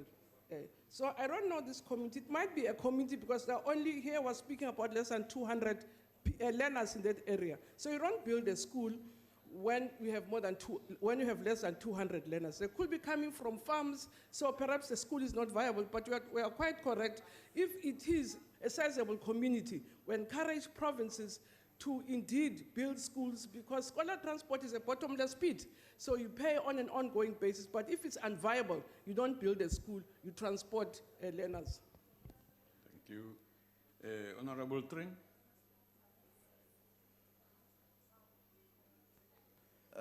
Thank you, House Chair. House Chair, transport indeed. This is the second time you do that. It's the Deputy Speaker. Deputy Speaker, my apologies. No, it's not only you. Others are calling me chairperson among deputy chairperson. I'm just saying, let's go ahead with that. Yeah, go ahead. Honorable. There's a house next door with those appropriate titles. Always useful to provide free civic education. That's the purpose of my intervention. And while we are busy at the matter of education, the brief lesson is accepted. Thank you very much. Thank you. Thank you, your graciousness. Thank you. Deputy Speaker, the basic role of education is to mold our children into productive, capable and hardworking members of society. To the Minister, the progenitor of CSE, Comprehensive Sexuality Education, Dr. Alfred Kinsey, conducted fraudulent research to prove that children were sexual from birth. In table 34 of his book, Sexual Behavior in the Human Male, Kinsey documents the abuse of a number of infants, toddlers, and older children from 5 months to 10-year-olds who were sexually abused by pedophiles to induce orgasms that were timed with a stopwatch over a 24-hour period. Noting that comprehensive sexuality education is to be introduced into the school curriculum in 2020, will the Minister reveal to the parents, the teachers, teacher unions, community organizations, and other stakeholders what the actual content of CSE is. Thank you. And to inform this House when public meetings will be held to discuss and inform our communities on the content of comprehensive sexuality education. Thank you. Minister? With due respect, the question was about transport, not sex. So what is going to happen next week, Chair? In the portfolio committee, we're going to give a comprehensive report about the issue that the member is raising, but now we're still talking transport. And we are ready because we are quite agreed with him that it is important to talk about sex at some stage in our school curriculum, but not now, we're talking transport now. Thank you, Minister, for answering the question. Thank you very much. Honorable Adwans? Thank you, Honorable Speaker, or Deputy Speaker. I tend to agree with the Minister. Today we deal with school transport, not sex. My follow-up question is that... Order. Order,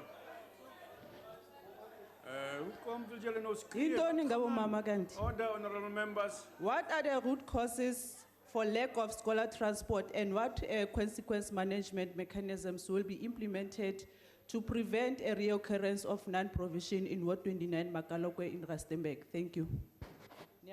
Minister. Chair, as I've indicated, that scholar transport is a provincial competency. What we do as national is to lay norms and standards. And that's why our review was to say, now that we are aware that there are problems with scholar transport, what is it that we do within our powers as national department to regulate the environment of scholar transport? For instance, in Northwest, because we are intervening as Section 101B, but not necessarily broadly in terms of just consequences around scholar transport, I can give a full report of what interventions we have put in place in the entire province. So I will not be able to say in this specific ward now, what is that we're going to do, but I can brief the committee about what is it that we have done as national department in terms of Section 101B to deal with issues of scholar transport in the province. Thank you, Chair.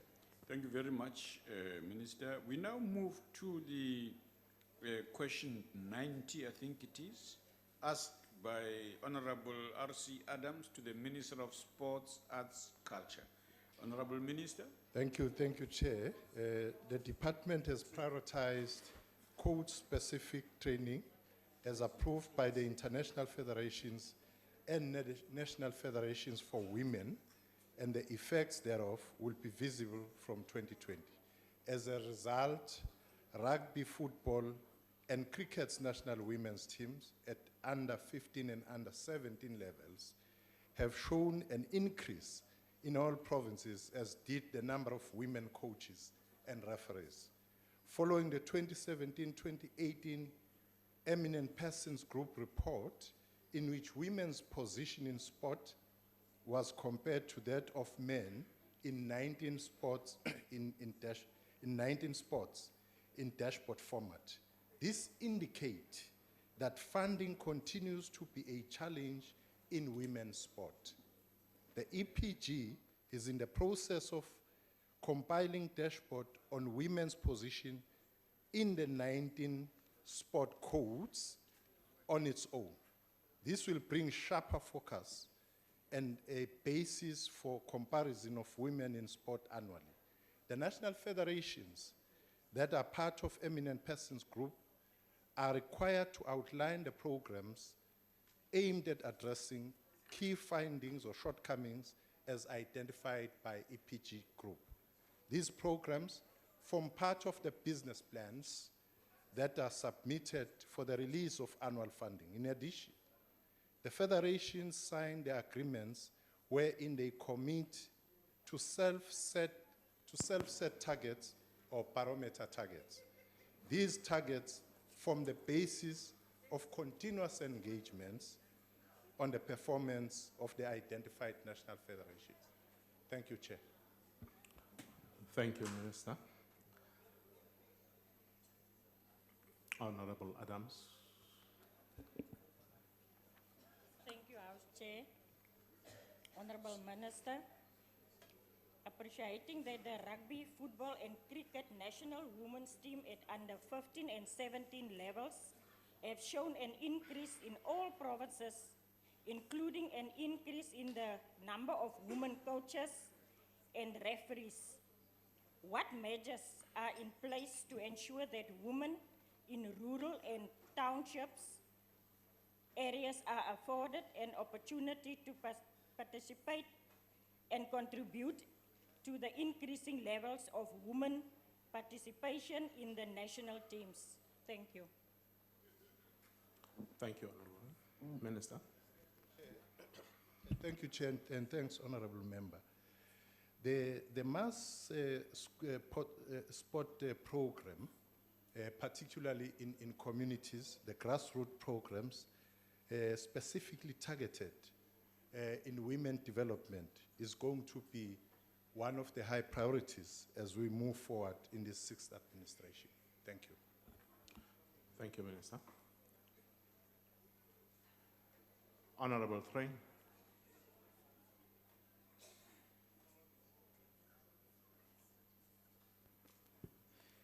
Thank you. Minister, there are hundreds of township schools without proper sport facilities and activities. And this has freed up the time of our learners and exposes them to other social ills, which are prevalent in their communities. And as a result, many of our children are excluded from developing or discovering sporting abilities, which further increases the lack of transformation in our national sports teams. Minister, has the department had discussions with the Department of Basic Education to introduce sports back into our schooling system? And if so, what timeframes have been given for this? Thank you. Thank you, Minister. Well, thank you, Honourable Member. We share your concern on the facilities, particularly in schools, public schools. Of 25,000 schools we have, the former Model C schools seem to be at an advantage insofar as that is concerned. The facilities at the local level are mainly provided by municipalities and provinces, and the budget, when it comes broadly to sport, is not at the level which would be able to deal with the challenges which we have. So I think that your question is well placed, and we'll continue to work with our provinces, we'll continue to work with the locals, but you will also realize that when it comes to sport, government alone is not going to be able to deal with the massive demand on the ground. That's why we talk more of engaging, particularly the private sector. Thank you. Thank you, Honourable Minister. Question 91. Is it 92?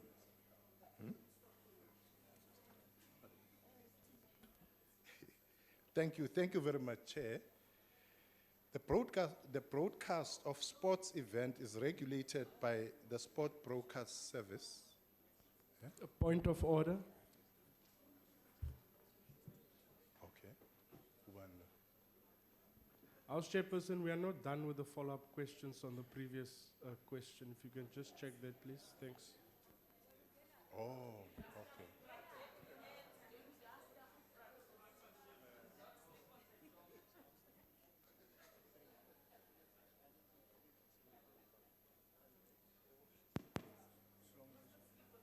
Noted, Honourable Member, the list that I have dictates to me what to say.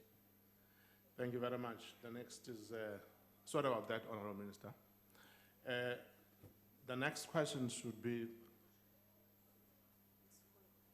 for Honourable Van Dyke.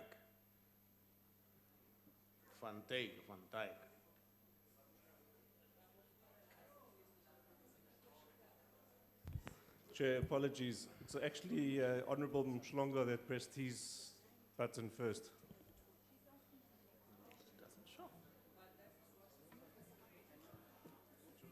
I'm looking at what shows on the screen, Honorable Member.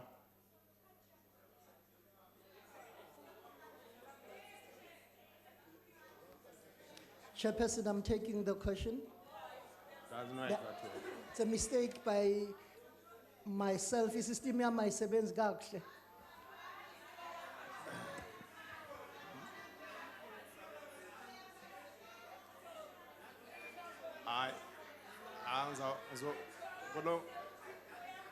Babu Mhlongo, Ba- ba- awuvalele ihlo ba. Okay, ngiyabonga baba. Thank you, Chairperson. Minister, EPG ayisebenzi for the past 6 years. This measurement tool has never been working.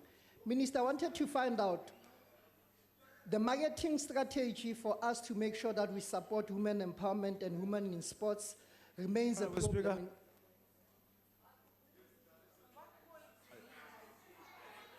What's the problem, Honorable Member? Oh, is that a point of order? Is it true that the member system is not working?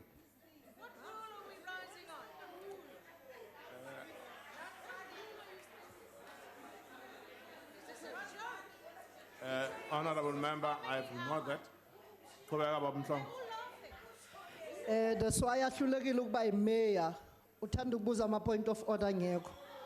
Chairperson, I wanted to find out, Minister, how are we going to make sure that we support women's development and women in sports?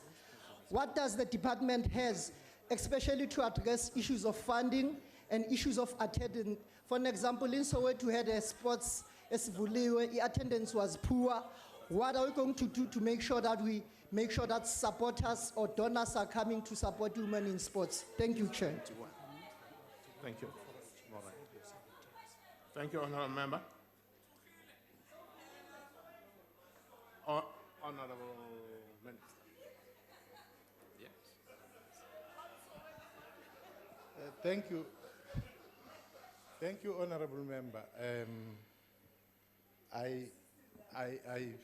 I would want you to help me to understand your determination of an EPG which is not working.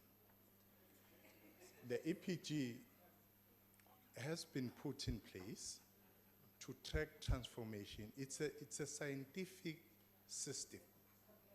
It's not thumbsuck. It can't happen today. There are targets, there's barometer which is put. What we should do is to trace that and respond to that barometer. And in that way, you can then come to the determination that the EPG is not working. I've just responded to a question here of the under 17 and under 15 women. You've seen some of the sporting code, and you know it yourself. Some of the sporting code are not where they were before the EPG process. The road is still long, but there are areas or there are steps which have been taken.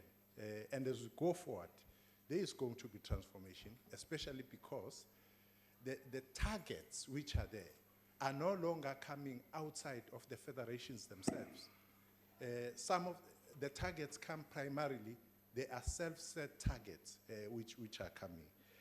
On the issue of funding, I think it's the same question. It's a big problem. You know, women in sport and sporting codes of women have to do more to prove themselves. We only saw with the Netball South Africa, after having gone to top 4 of the world, it's only now that the private sector or some companies in the private sector are showing interest. Thank you, Honorable Minister. Honorable Matthias.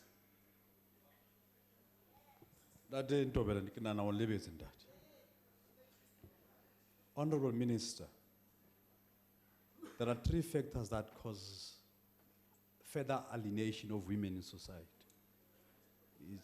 It's men hypocrisy and chauvinism and patriarchy. Now, until men denounce all of these tendencies, that will be the day that women shall realize their liberation and freedom. Now, sporting currently, it's a very sensitive matter. The question to you is, when are you going to invest in women's sports, especially sports at high school and primary level, and ensure that women, just like men, compete on equal basis? And it is only when women are able to outshine men that we shall at least be sure Thank you, that Honorable Member. liberation of women is possible. Investment on women's sports. Minister. Thank you very much, Honorable. I can't agree more with you, Honorable Member. And that gives me comfort and hope that it means in future you are one of the people who are going to support the budget vote, particularly as it comes to sport. Because without that support, we are not going to address the fundamental questions which you raised here. Thank you very much. Thank you, Honorable Minister. Honorable Kola.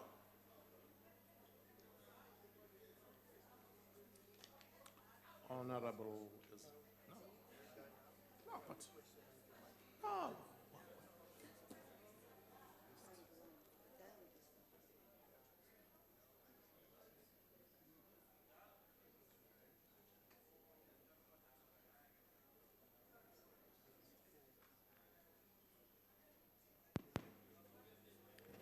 You're going to 91.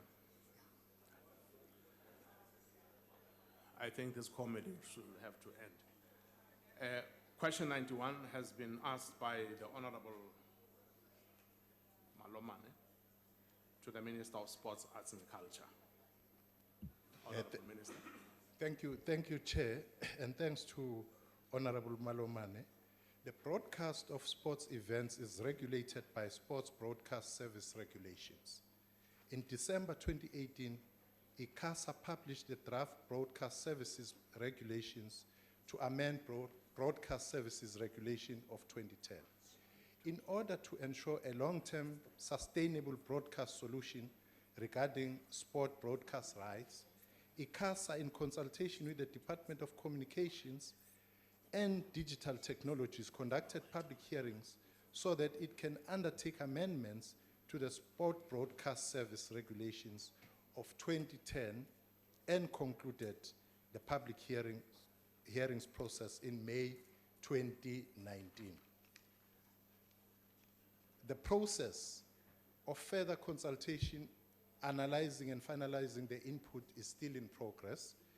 As provided by the Act, ICASA will communicate with the two Ministries of Sports, Arts and Culture and Communications and Digital Technologies prior to publishing the final regulations. Thank you, Chair. Thank you, Minister. Honorable Malomane. Thank you, Honorable Chair. Let me first appreciate the Honorable Minister in the progress made in finding sustainable and being a long-term solution to the SA Broadcasting Corporation broadcast to Premier Soccer League matches. Siyabonga Nyambos. Ngoba nalaba semakhaya bakhonile ukuthi bayibone ibhola, labangakhoni ukubukela ama-TV on the radio station, they could continue listening to the radio station. But my follow-up question, Nyambos, Uguti, what is the expected impact of the amendments to the sports broadcasting regulation of 2010 on the sustainable and long-term solution towards SABC Broadcasting Premier Soccer League? Ngoba yasinceda emakhaya, Nyambos. Ngiyabonga. Thank you, Honorable Member. Honorable Minister. Thank you, Honorable Member, and thanks for your kind words. But let me say that the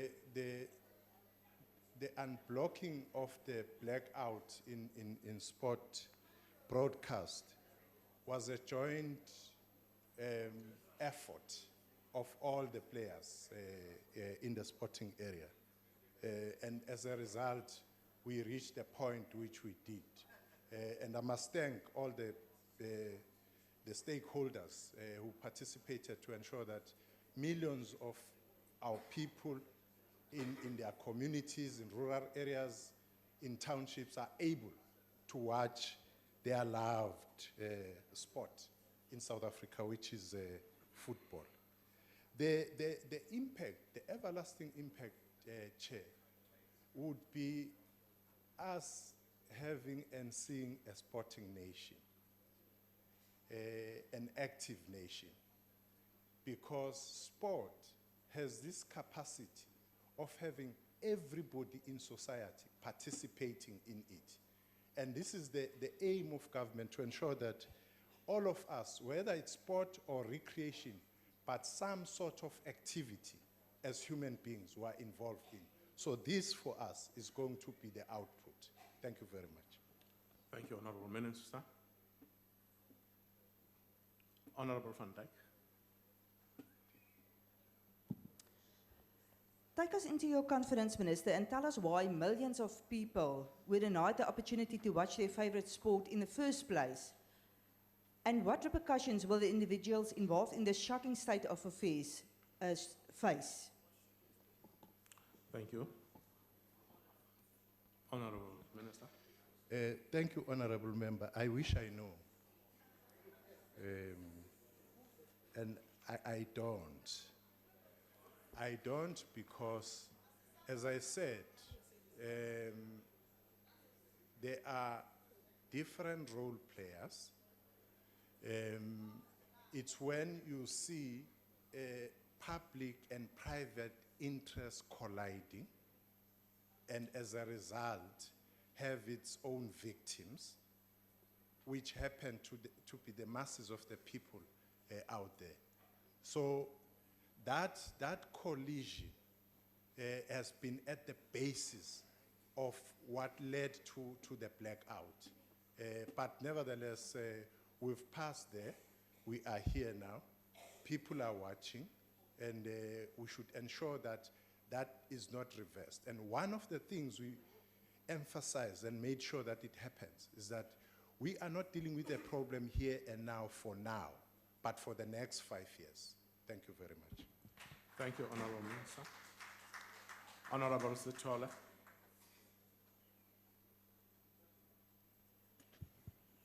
Angibonga kakhulu sihlalo. Mhlonishwa ngqongqoshe. Kube nokhalo khulu emphakathini ngesimo sokuthi abantu abakwazanga ukubona imidlalo akade befisa ukuyibona ngenxa zevumelwano ekade ngekho kahle phakathi ka-SABC no-PSL. Ngizama manje ukubheka ukuthi uminister kusukela manje uya ukuyiwa phambili. Zikhona yini indlela zokuthi amonithe noma evaluate isivumelwano esikhona manje ukuze kusasa kungenzeki okwenzeke manje? Angithokoza. Siyabonga mhlonishwa. Honorable Minister. Siyabonga majani. Siyasizwa isikhalo njengoba usibeka besisizwile nasekuqaleni, ingakho sathi asingenelele. Ekungeneleleni ke njengoba sengishilo ekuqaleni sithe angabi isivumelwane esenzeka manje emveni konyaka bese sibuyele emuva la kade sikhona. Ingakho siye savumelana ukuthi ake singakhulumi ngendaba yesivumelwane kuphele iminyaka izibe 5 sekobonakala emveni kwalokho. Ileyo ndlela ke sokwazi ukubheka ngayo ukuthi bayakwenza lokhu esivumelene ngakho ukuthi abantu bakithi bangahlupheki, ngoba iphuze libalekile lelo lishoyo le makhaya abantu abanye abanawo noma bona kude balalela imisakazo yabo. Manje uma uqeda lokho abakuthandayo emsakazweni uzoqeda futhi nakomabona kude, kuba inkinga enkulu ke leyo. So ke siyajabulela ukuthi ithuba esikulona njengamanje sifuna lokhu kuqhubeke, bajabule abantu bakithi. Siyabonga. Siyabonga, Honorable Minister. Honorable Mente. Minister, Chairperson, I will take the question. Minister, the way you speak suggests a laissez-faire approach to it.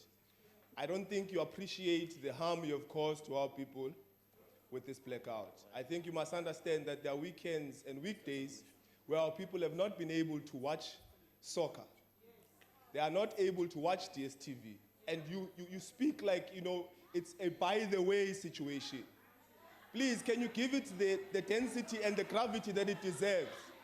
Can you please apologize for what happened?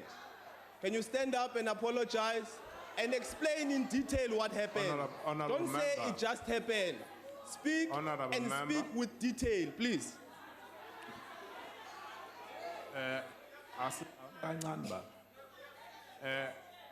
Honorable member, may I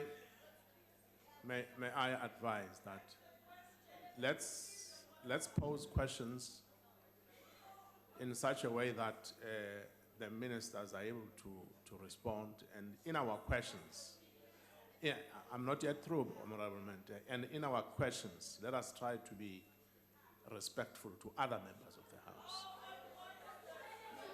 Honorable Minister. Sorry, Chairperson. I did not recognize you, sir. Chairperson, you are pronouncing on my submission. You are pronouncing on my submission. I must call you to order. Because you are doing two things about what you're doing now. You are doing two things. One, you are saying I'm being disrespectful, which I was not, by the way. I was not being disrespectful. And if you don't understand the question, don't assume he does not understand the question. You are not in his mind. Allow him to speak. And then only then can you come in. On a point of order, Honorable Deputy Speaker, Honorable House Chairperson, on a point of order.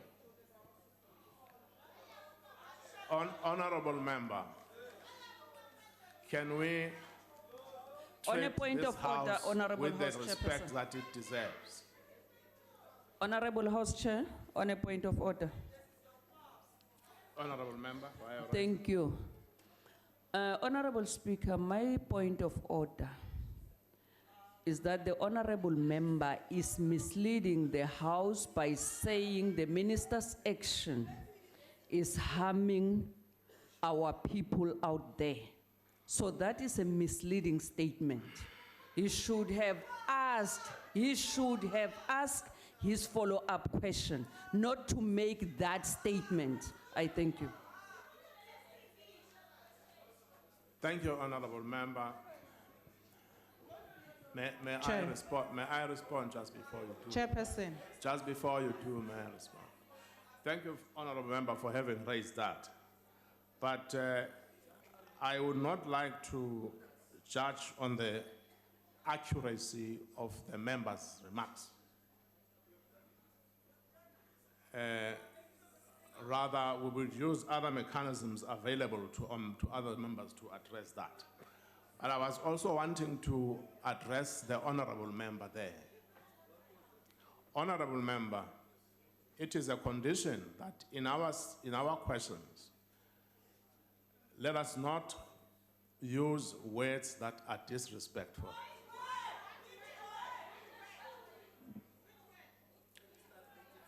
Let us address each other in a respectful manner.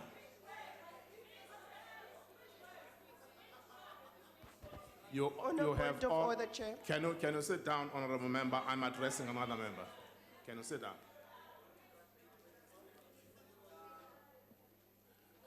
I have made a request, and I request that it should be observed.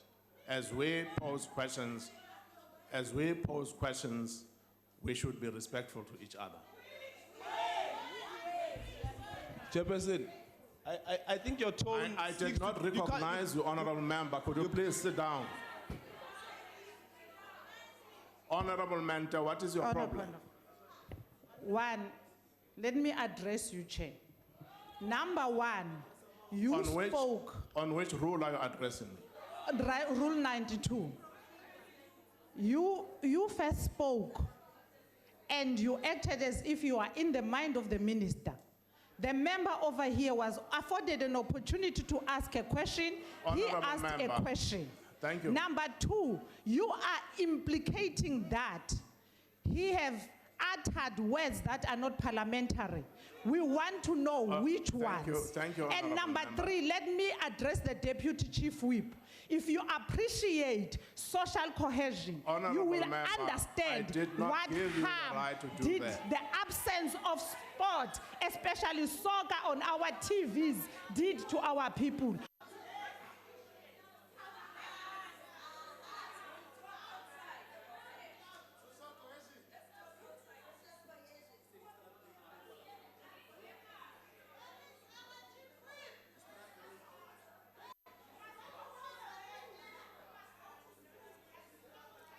Honorable members, we have a duty in this house to respect the decorum of the house. The manner in which we go about it, the manner in which some of us go about it, it's not correct.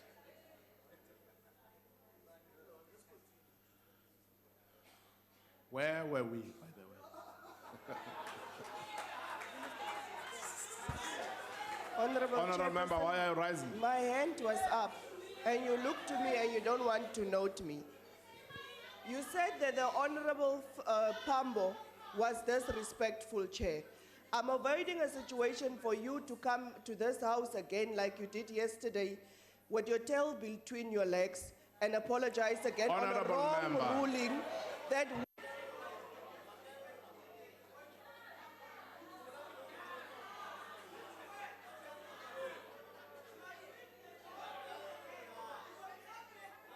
tail between your legs.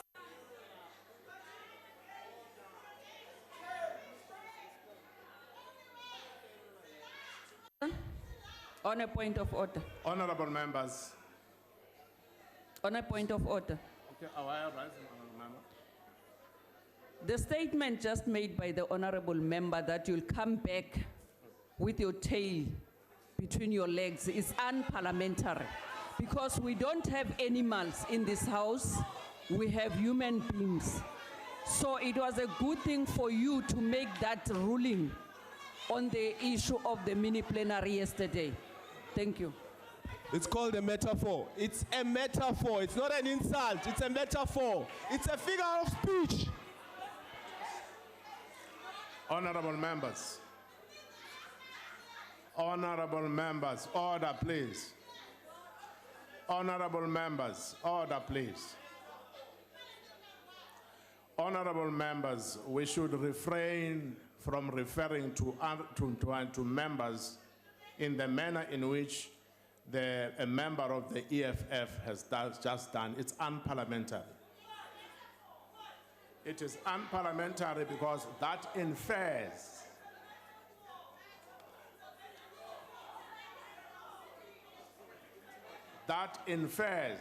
that any member who is called in that name, he is that animal.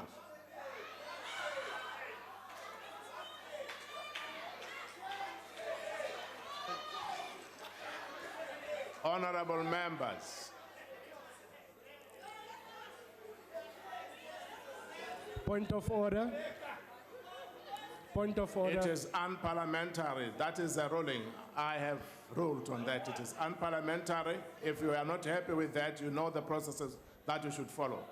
Thank you very much. Honorable member, please sit down. I want to continue. Point of order. I want to continue with this. Point of order. Chairperson, you know, if everything in this house would be unparliamentary, it's impeding on our freedom of speech in this house. When they say with your tail between your legs, it is a figure of speech, it's a metaphor. You can't say it is unparliamentary. No animal was mentioned. I mean... Point of order. Can we please have a change in the seat so that we can proceed? Since you came to that seat, you've been messing up the whole process. Honorable members, thank you very much. Honorable Chairperson, I rise on a point of order. Can I just address this member? Thank you. Honorable members, we have a right to speak. We have that right to speak. We have that right, but we must always know that that right is also subject to the rules of the House. That you should take into consideration. Thank you very much. Honorable Sen. Thank you very much, Honorable Chairperson. Honorable Chairperson, you have made a ruling. And the rules say that when you make a ruling, we accept the ruling. We don't debate a ruling of the chair. If we are unhappy about your ruling, there are processes in terms of our rules where we can take this up in the Rules Committee. We set aside 3 hours to call the executive to account, and we've got 20 minutes or so now on points of order. So my appeal is that let us get on with holding the executive to account so that they can answer questions. Because when they don't do that, then we also take umbrage with that. So my appeal, Honorable Chairperson, that we proceed with the Minister answering the follow-up question. Thank you.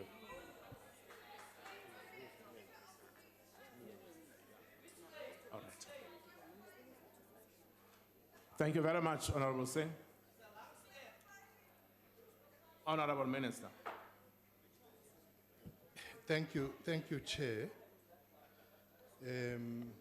Honorable Pambo is raising an important matter. And he's not the first one to raise such. Others have raised the very same matter. But I think that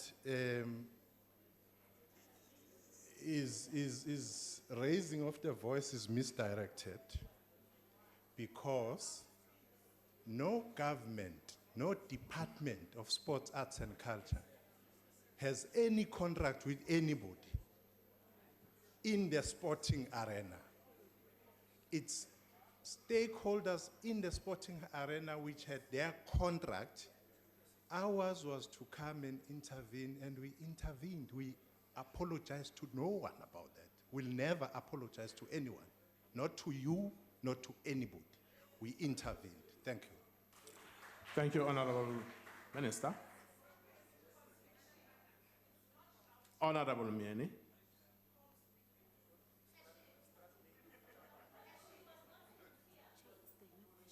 It's a new question.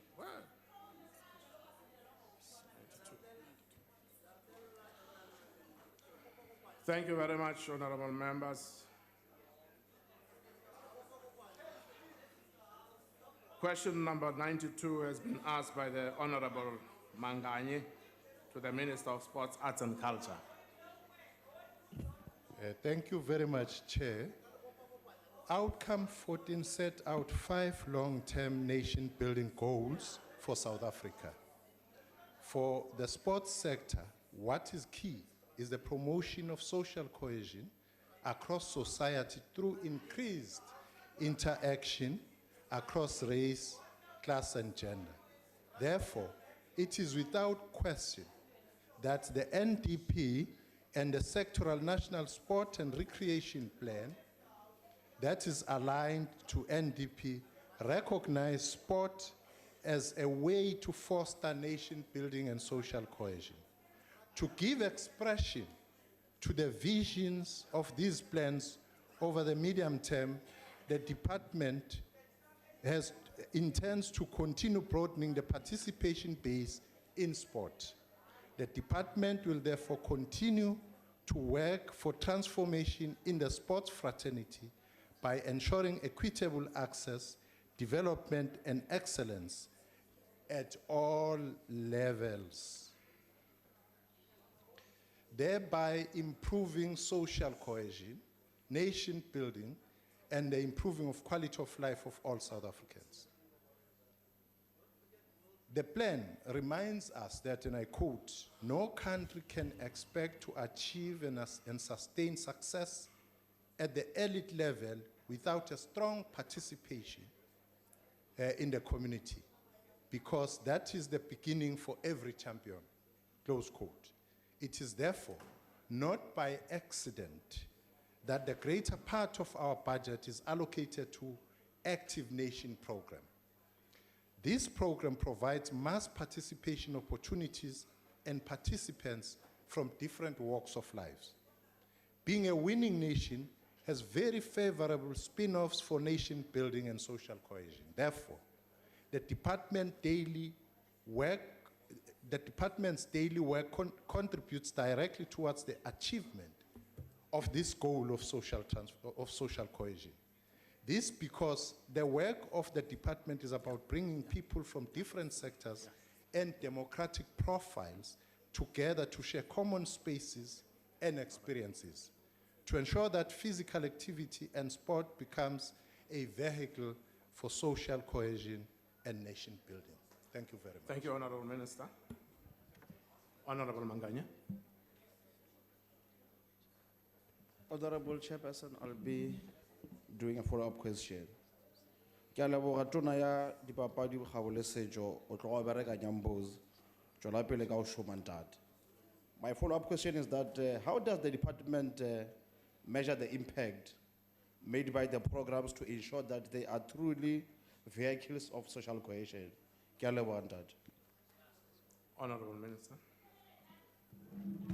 Well, thank you, Honorable Member.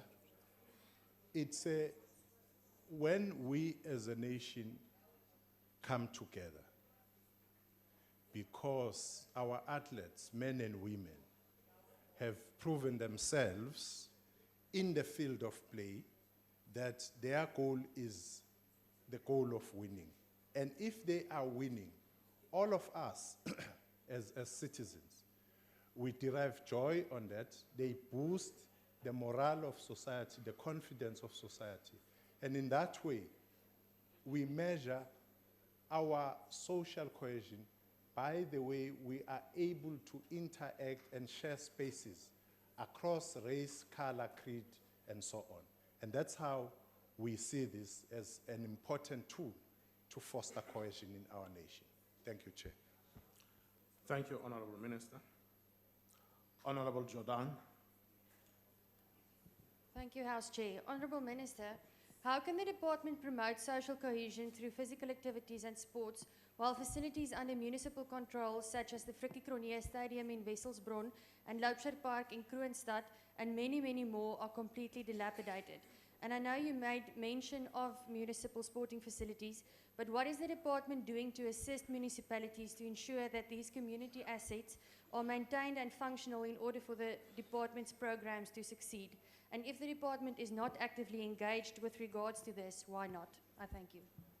Thank you, Honorable Member. Honorable Minister. Well, thank you, Honorable Member. There is something called Municipal Infrastructure Grant.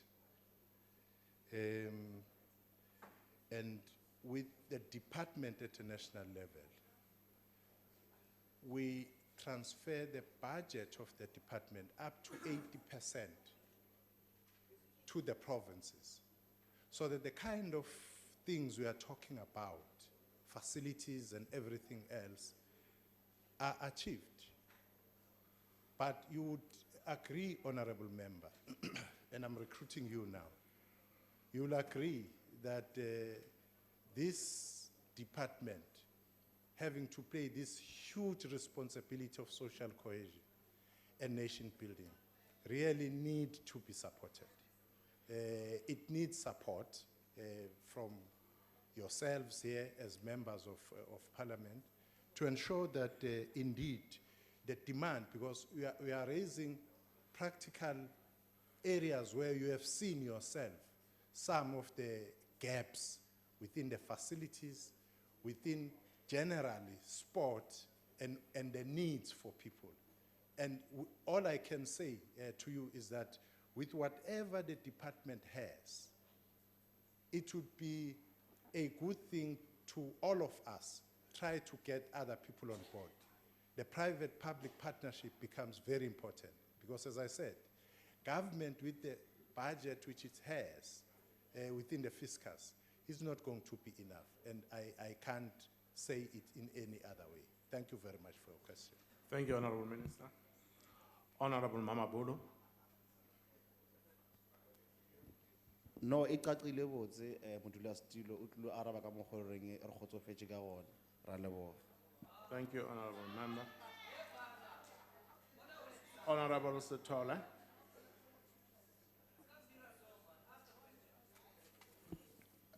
Honorable Chairperson, in 2010, Honorable Minister, South Africa hosted the FIFA Soccer World Cup, and for the brief moment, soccer brought about social cohesion as the nation was united behind the event and our national team, Bafana Bafana. So what I want to know, Minister, whether the Minister has a long-term plan or strategy with reference to the President's SONA economic goals of promoting tourism, creating youth orientation jobs, to use the development of sport to drive diversification in youth development, economic upliftment and transformation, and social cohesion. If so, what are the relevant details? Thank you very much. Thank you, Honorable Member. Honorable Minister.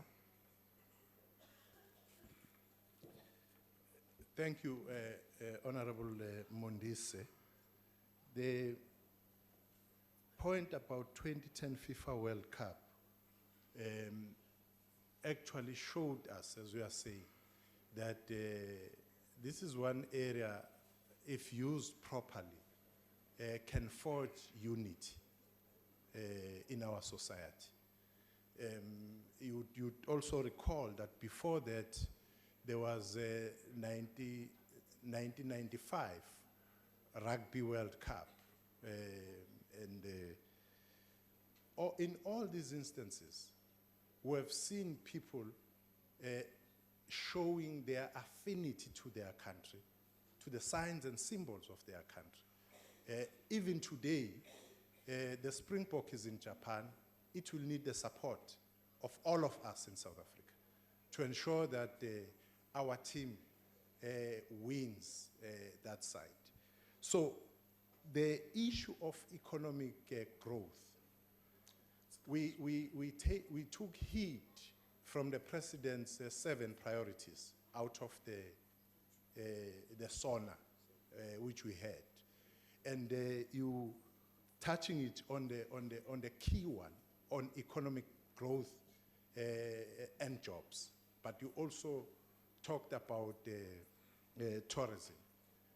Sport in particular, and arts in general, is one instrument which works effectively in other countries for tourism. Because people do not go to other countries for buildings primarily. They go to see other people, other cultures, sharing other cultures with people. Thank and you, here in Honorable South Africa, Minister. for instance. Oh, okay. I can still give you 2 minutes. Go ahead. Thank you very much. I think we've got a last person on this question. Honorable Sewisa. Honorable Sewisa. Okay. Thank you, Deputy. Thank you, Speaker. My question would be, Minister, how can you possibly use sports and social cohesion when sporting codes such as rugby and cricket are still dominated by whites who actively block the transformation of sports in this country? Honorable Minister.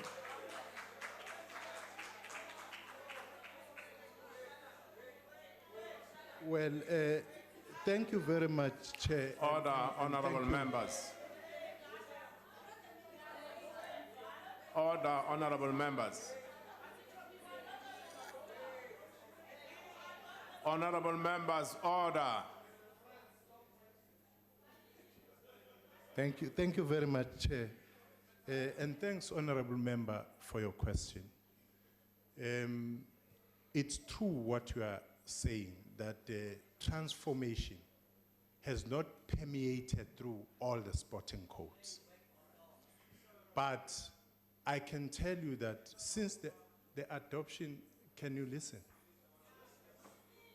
Since the adoption of the charter, there are clear plans, barometer to measure in each and every step on the transformation But over and above that, federations have, especially national federations, have been given targets.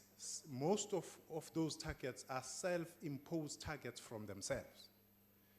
And we see the graph of people going forward. But what we said is that it's well and good to have a law, but we also need to enforce that. That there should be penalties when people can't even achieve the targets they've set for themselves. And that process is continuing. The eminent persons group's task is particularly on that, to monitor and evaluate each and every year now.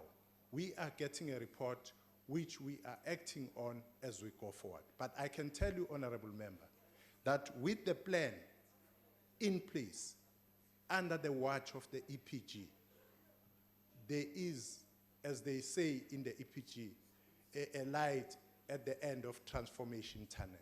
Thank you. Thank you, Honorable Minister. Question 62 has been asked by the Honorable Tarabella Machesi to the Minister of Basic Education. Honorable Minister. No ke a leboha modulasetulo. Mme Machesi, ka kgwedi ya Pherekgong, lemo sa 2018, barutwa ba ne ba teng dikolong tsa rona, ba ne ba le 600, 4,332.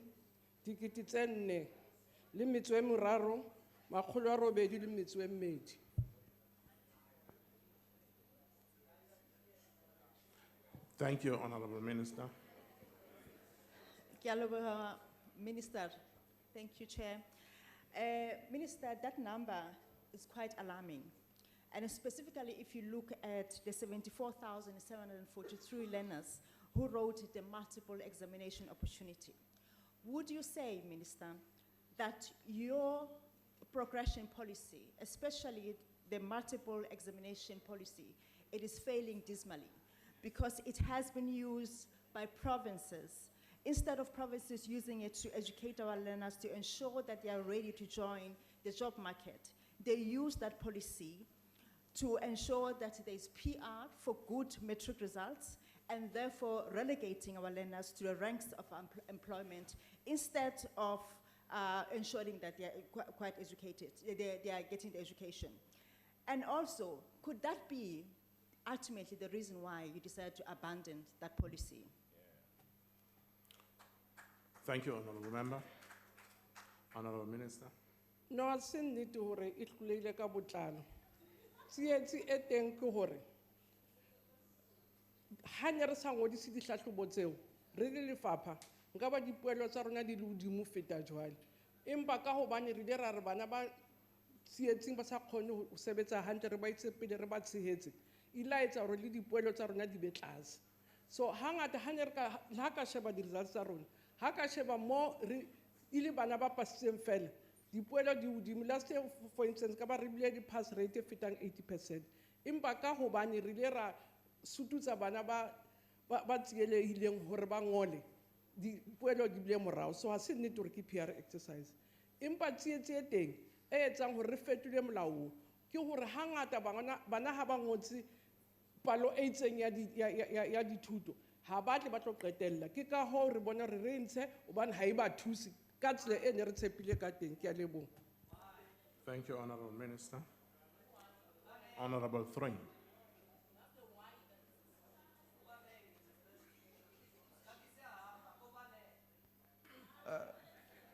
Thank you, Deputy Speaker.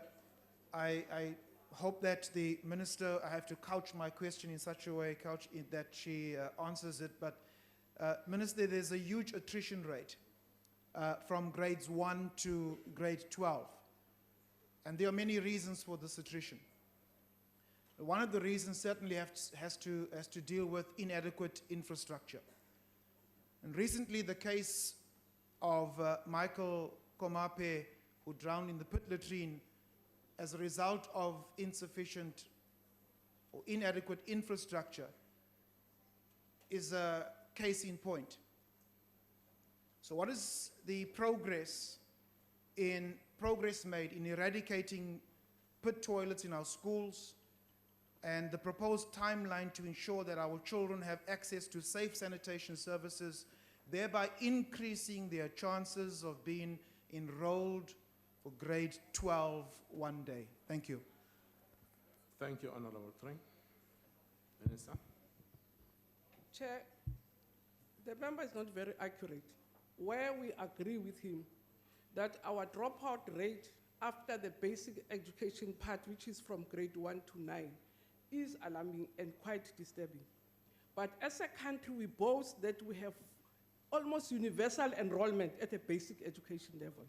We start experiencing levels, challenges when it goes to grade 10 to 12. So the falling of children in pediatrics has nothing to do with the fact that we lose more than 30% of learners between grade 10 and 12. And we have done an investigation with the State South Africa and ourselves to try and understand what are the causes for this high dropout rate at that FET phase.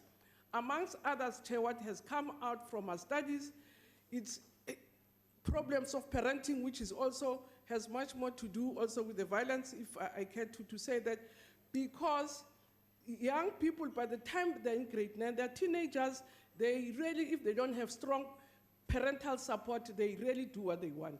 But the other major problem, which is a concern, which we have picked up and are acknowledging, that it's poor foundations, that by the time they go to the FET phase, they are not coping. So the Komape story is unlinked because at that level, we have full registration. So the problems are different, but acknowledge that's a problem. And if we had time, Chair, I would say, what are the interventions we're doing?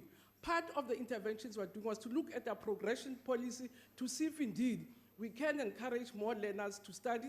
What we've agreed in this term also is to ramp up at the foundation phase, because it's a deficit that children go up in the system which make it difficult for them to finish at the FET phase. That's the answer. And yes, as I say, for a time, we'll explain fully what are the interventions, but I'm agreeing with the member that there is a problem of dropout rate, not at the Komape level, but at the FET phase. Thank you, Honorable Minister.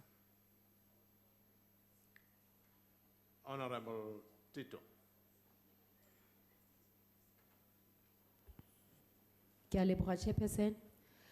Minister, of the group of learners that have enrolled for grade 12 last year, do you know how many of them have dropped out of school? I'm only now talking about the grade 12s. And if you do, have you investigated thoroughly what are the root cause of the high dropout rate of that? And what have you done to prevent those kids from dropping out of school? Thank you. Thank you, Honorable Member. Honorable Minister. Nne ke re ke arabile ka Sekgowa, mme re utlwane hore ke re. Mohlomong re ke bua ke hlalose ka Sesotho. Nka se kgone mo ho tjho hore ba last year ba 2018 ba weleng ba wetse eng. Ke re se re se amohelang ke hore barutwa ba rona ha ba fihla grade 9 to 12 ba wa ka bongata. Haholo-holo ba ba ho grade 10 11. Mme re dumelang le tsebang lo ntse le re why. Mme re nkile mehato e fapaneng ho ka thusa hore re bone re ka se ba tshware systemong na. Re etse three current stream because ha se ngwana o mong le o mong o batlang ho tswela pele ka academic stream. Bana ba bang ba hloka hore ba yo technical stream, ba bang ba hloka ho ya vocational stream. So ke mehato e fapaneng e o re nkileng ho bontsha hore re ka tshehetsa bana hore ba qete dikolo. Ke a leboha. Honorable Minister. Honorable Sewela.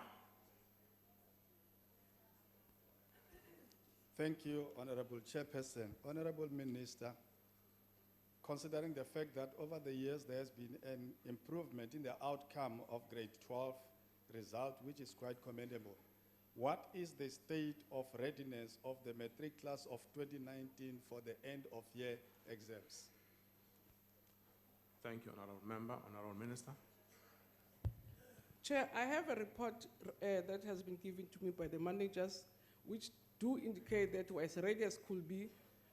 The only thing I can indicate is that, for instance, this year, we are going for the first time to write your National Senior Certificate, and those that wrote in June and did not succeed, for the first time we'll allow them to write again in December. That's the only difference. But in terms of systems, we are as ready as could be. Thank you very much, Honorable Minister.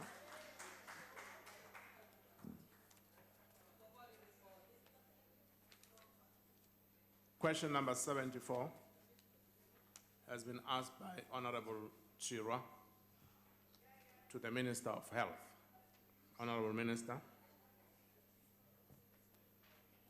Thank you, Honorable Chairperson. The question number 74 relates to Krill Mpumalanga with sulfur dioxide emission. Our response: the Department of Environmental, Fisheries and Forestry, as a custodian of the National Environmental Management Act, Air Quality Act, apart from regulating the facilities that emit sulfur dioxide and other gases, has developed a strategy for air pollution on dense low-income settlements. National Department of Health is part of the stakeholders in this regard. The strategy identifies each sector department and roles. Department of Environment, Fisheries and Forestry has also air quality monitoring stations which showcase areas of non-compliance. Apart from the strategy of the National Department of Health, sees the following structures: high felt priority areas, authorities, meetings chaired by Environmental Affairs, National Coordinating Committee on Residential Air Pollution. These are platforms for engaging with sector departments on how communities can be protected from air pollution and strategies to reduce exposure. The Department of Health has developed a guideline on domestic indoor air quality as a way of reducing indoor pollution within the households. A guideline has been developed to guide municipal health services in addressing indoor air quality. It's in the process of being approved, and some of the activities are as follows: to create awareness on the indoor air quality risks, provide guidance in undertaking indoor air pollutants assessments in domestic environment, support indoor air quality monitoring as part of the management plans and programs, support air quality research studies, and to also incorporate behavioral change strategies as potential to reduce indoor air pollution. Provinces also have got a role in this particular act. Department of Environmental Affairs, Forestry and Fisheries is currently conducting a scoping study to establish the vulnerability of communities. In Kangala District Municipality, where Krill is situated, as the following programs: the awareness campaigns, pollution as a result of sulfur dioxide, SO2, and also focus on open cast mines, together with the Department of Energy, Minerals and Energy, which contributes as well to domestic fuel burning. The common effect of sulfur dioxide is dioxide toxicity to fetal well-being, is low birth weight. Nkangala Health District keeps records of birth weights of children. In the past year, there has not been a noticeable increase in the incidence of low birth weight amongst the children born in that area. Thank you. Thank you, Honorable Minister. Honorable Shiro. Thank you, Chairperson. Minister, my question is to ask if maybe at least if you have deployed scientists and specialists into the area to go there and preempt the implications of what this pollutant will be in 5 to 10 years' time. Fine, you will not be the government in that time, but I think we'll be doing a great disservice to the people of South Africa if we can see an outbreak and an epidemic coming and we are doing nothing about it today. We'll have the same situation we're having now with silicosis, where we are buying people's lives with 200,000 to 500,000, and they are dying each and every year because of mining. We'll have the same situation in Mpumalanga if we don't deal with the situation khona manje. So at least deploy people and scientists that side to go there and preempt what the implication is gonna be in 10 years' time. And then Tina will implement that. Thank you very much. Thank you, Honorable Member. Honorable Minister.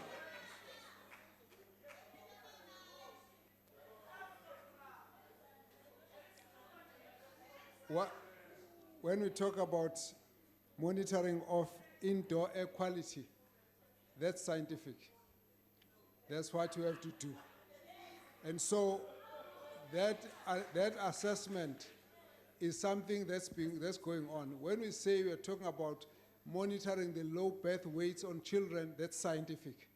You want to check if there's already an impact. It doesn't take 10 years. It takes 9 months to have, to be pregnant of a baby, and the baby gets affected at that time. So we are monitoring that as well. Now, if there was already an impact, we should be showing it at that level. The issue of how to monitor is already part of what the plans that we have in place. So that's what we're dealing with. Awareness is part of the prevention, and that's what we're talking about. The rest of the issues are within the whole process of monitoring. Well, let's have a discussion outside. I don't think... Thank you, Honorable Minister. Honorable Boshoff.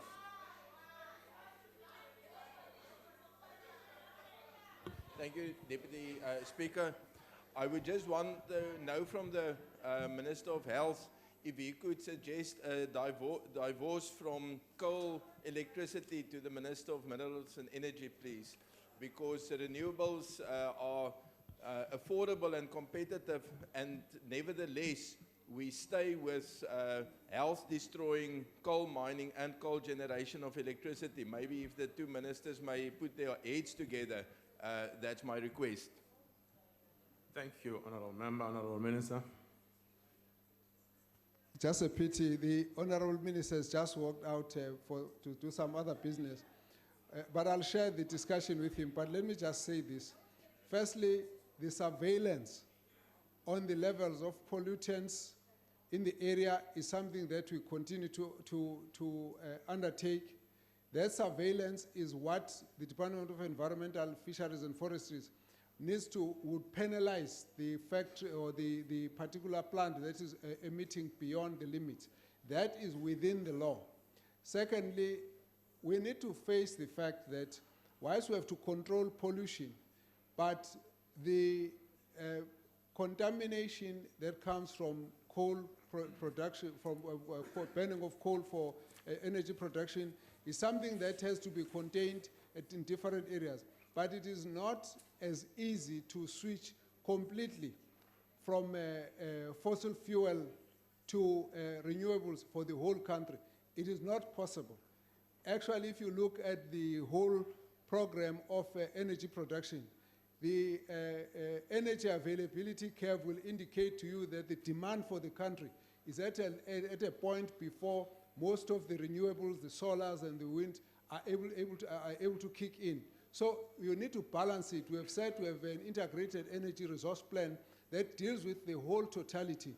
It's a futuristic approach. It's not something that you can wish away now. Unfortunately, the base of our energy production is coal, so we just need to make sure that we control pollution. Thank you. Thank you, Honorable Minister. Honorable Wilson. Thank you. In light of the reports around the sulfur dioxide emissions in Creel, has the department done an extensive study into other areas in the country in conjunction with the Department of Environmental Affairs? Can you give us an idea of what the findings were and what measures have been put in place to counter health implications in those areas too, please? Thank you, Honorable Member. Honorable Minister.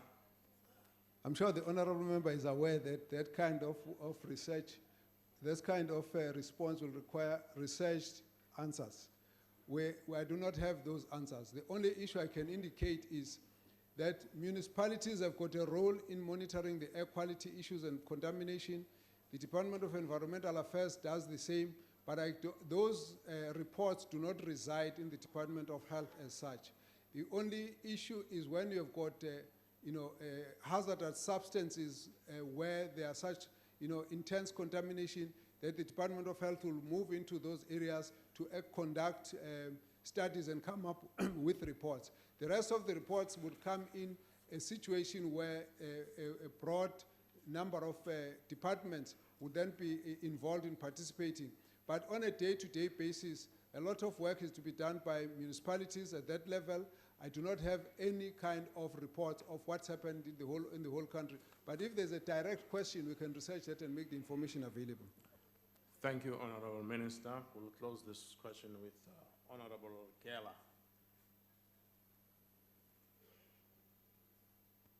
Thank you, Honorable Chair. Mandingome umsebenzi omhle owenzwa lisebo lezimpilo.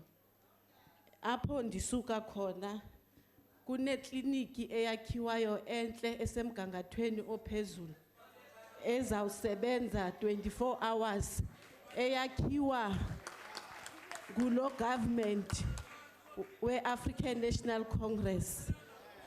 Julius, the DA member, because we are coming from the same area, same space, same town, he knows about the development of the clinic in Muhlakeng, but also, Ngqongqoshe, there's also a beautiful clinic, an ideal clinic, eyakhiweyo eRandburg.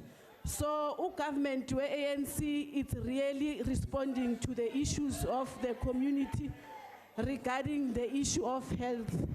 On a point of order. Thank you, Honourable Member. Like the question. Thank you, Honorable Member. Can I proceed, Chair? No, the time is up, Honorable Member.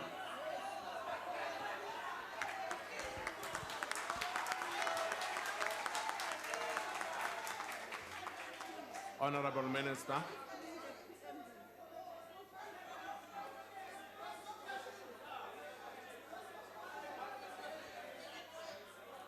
Ngiyabonga sihlalo ohloniphekile.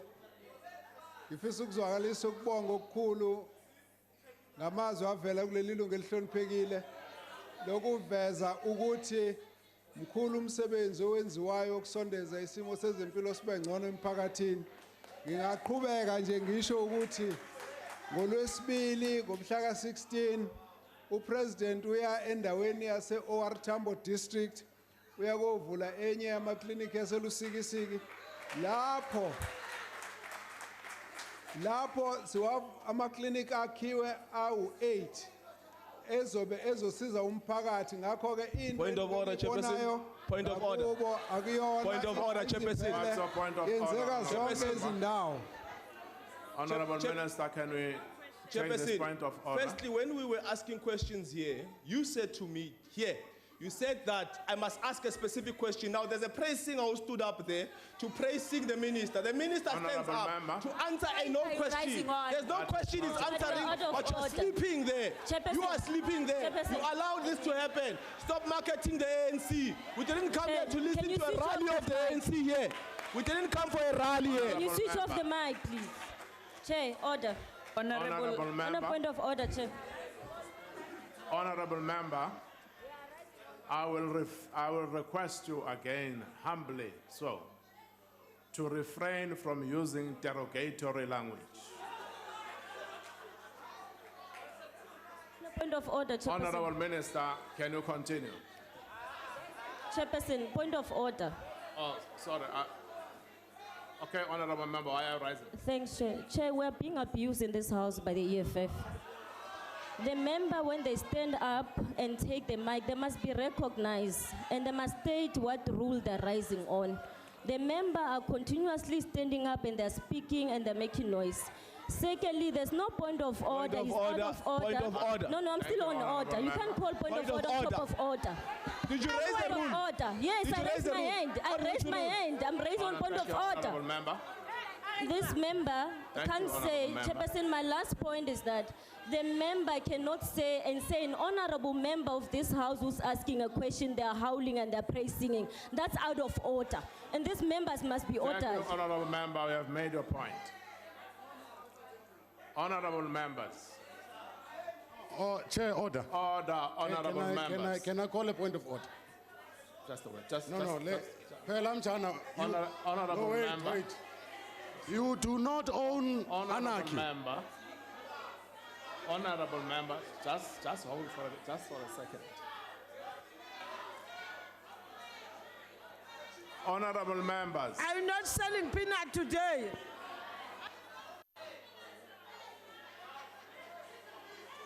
Honorable members, we cannot go on like this. Can I just take this? Can you just take your seat? Can you just take a seat? I will recognize you. Or, honorable members, can we please behave like adults?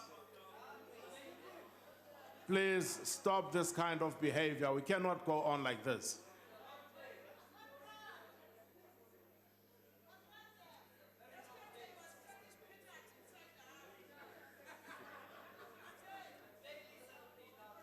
Honorable members, all the rowdiness that has just happened now,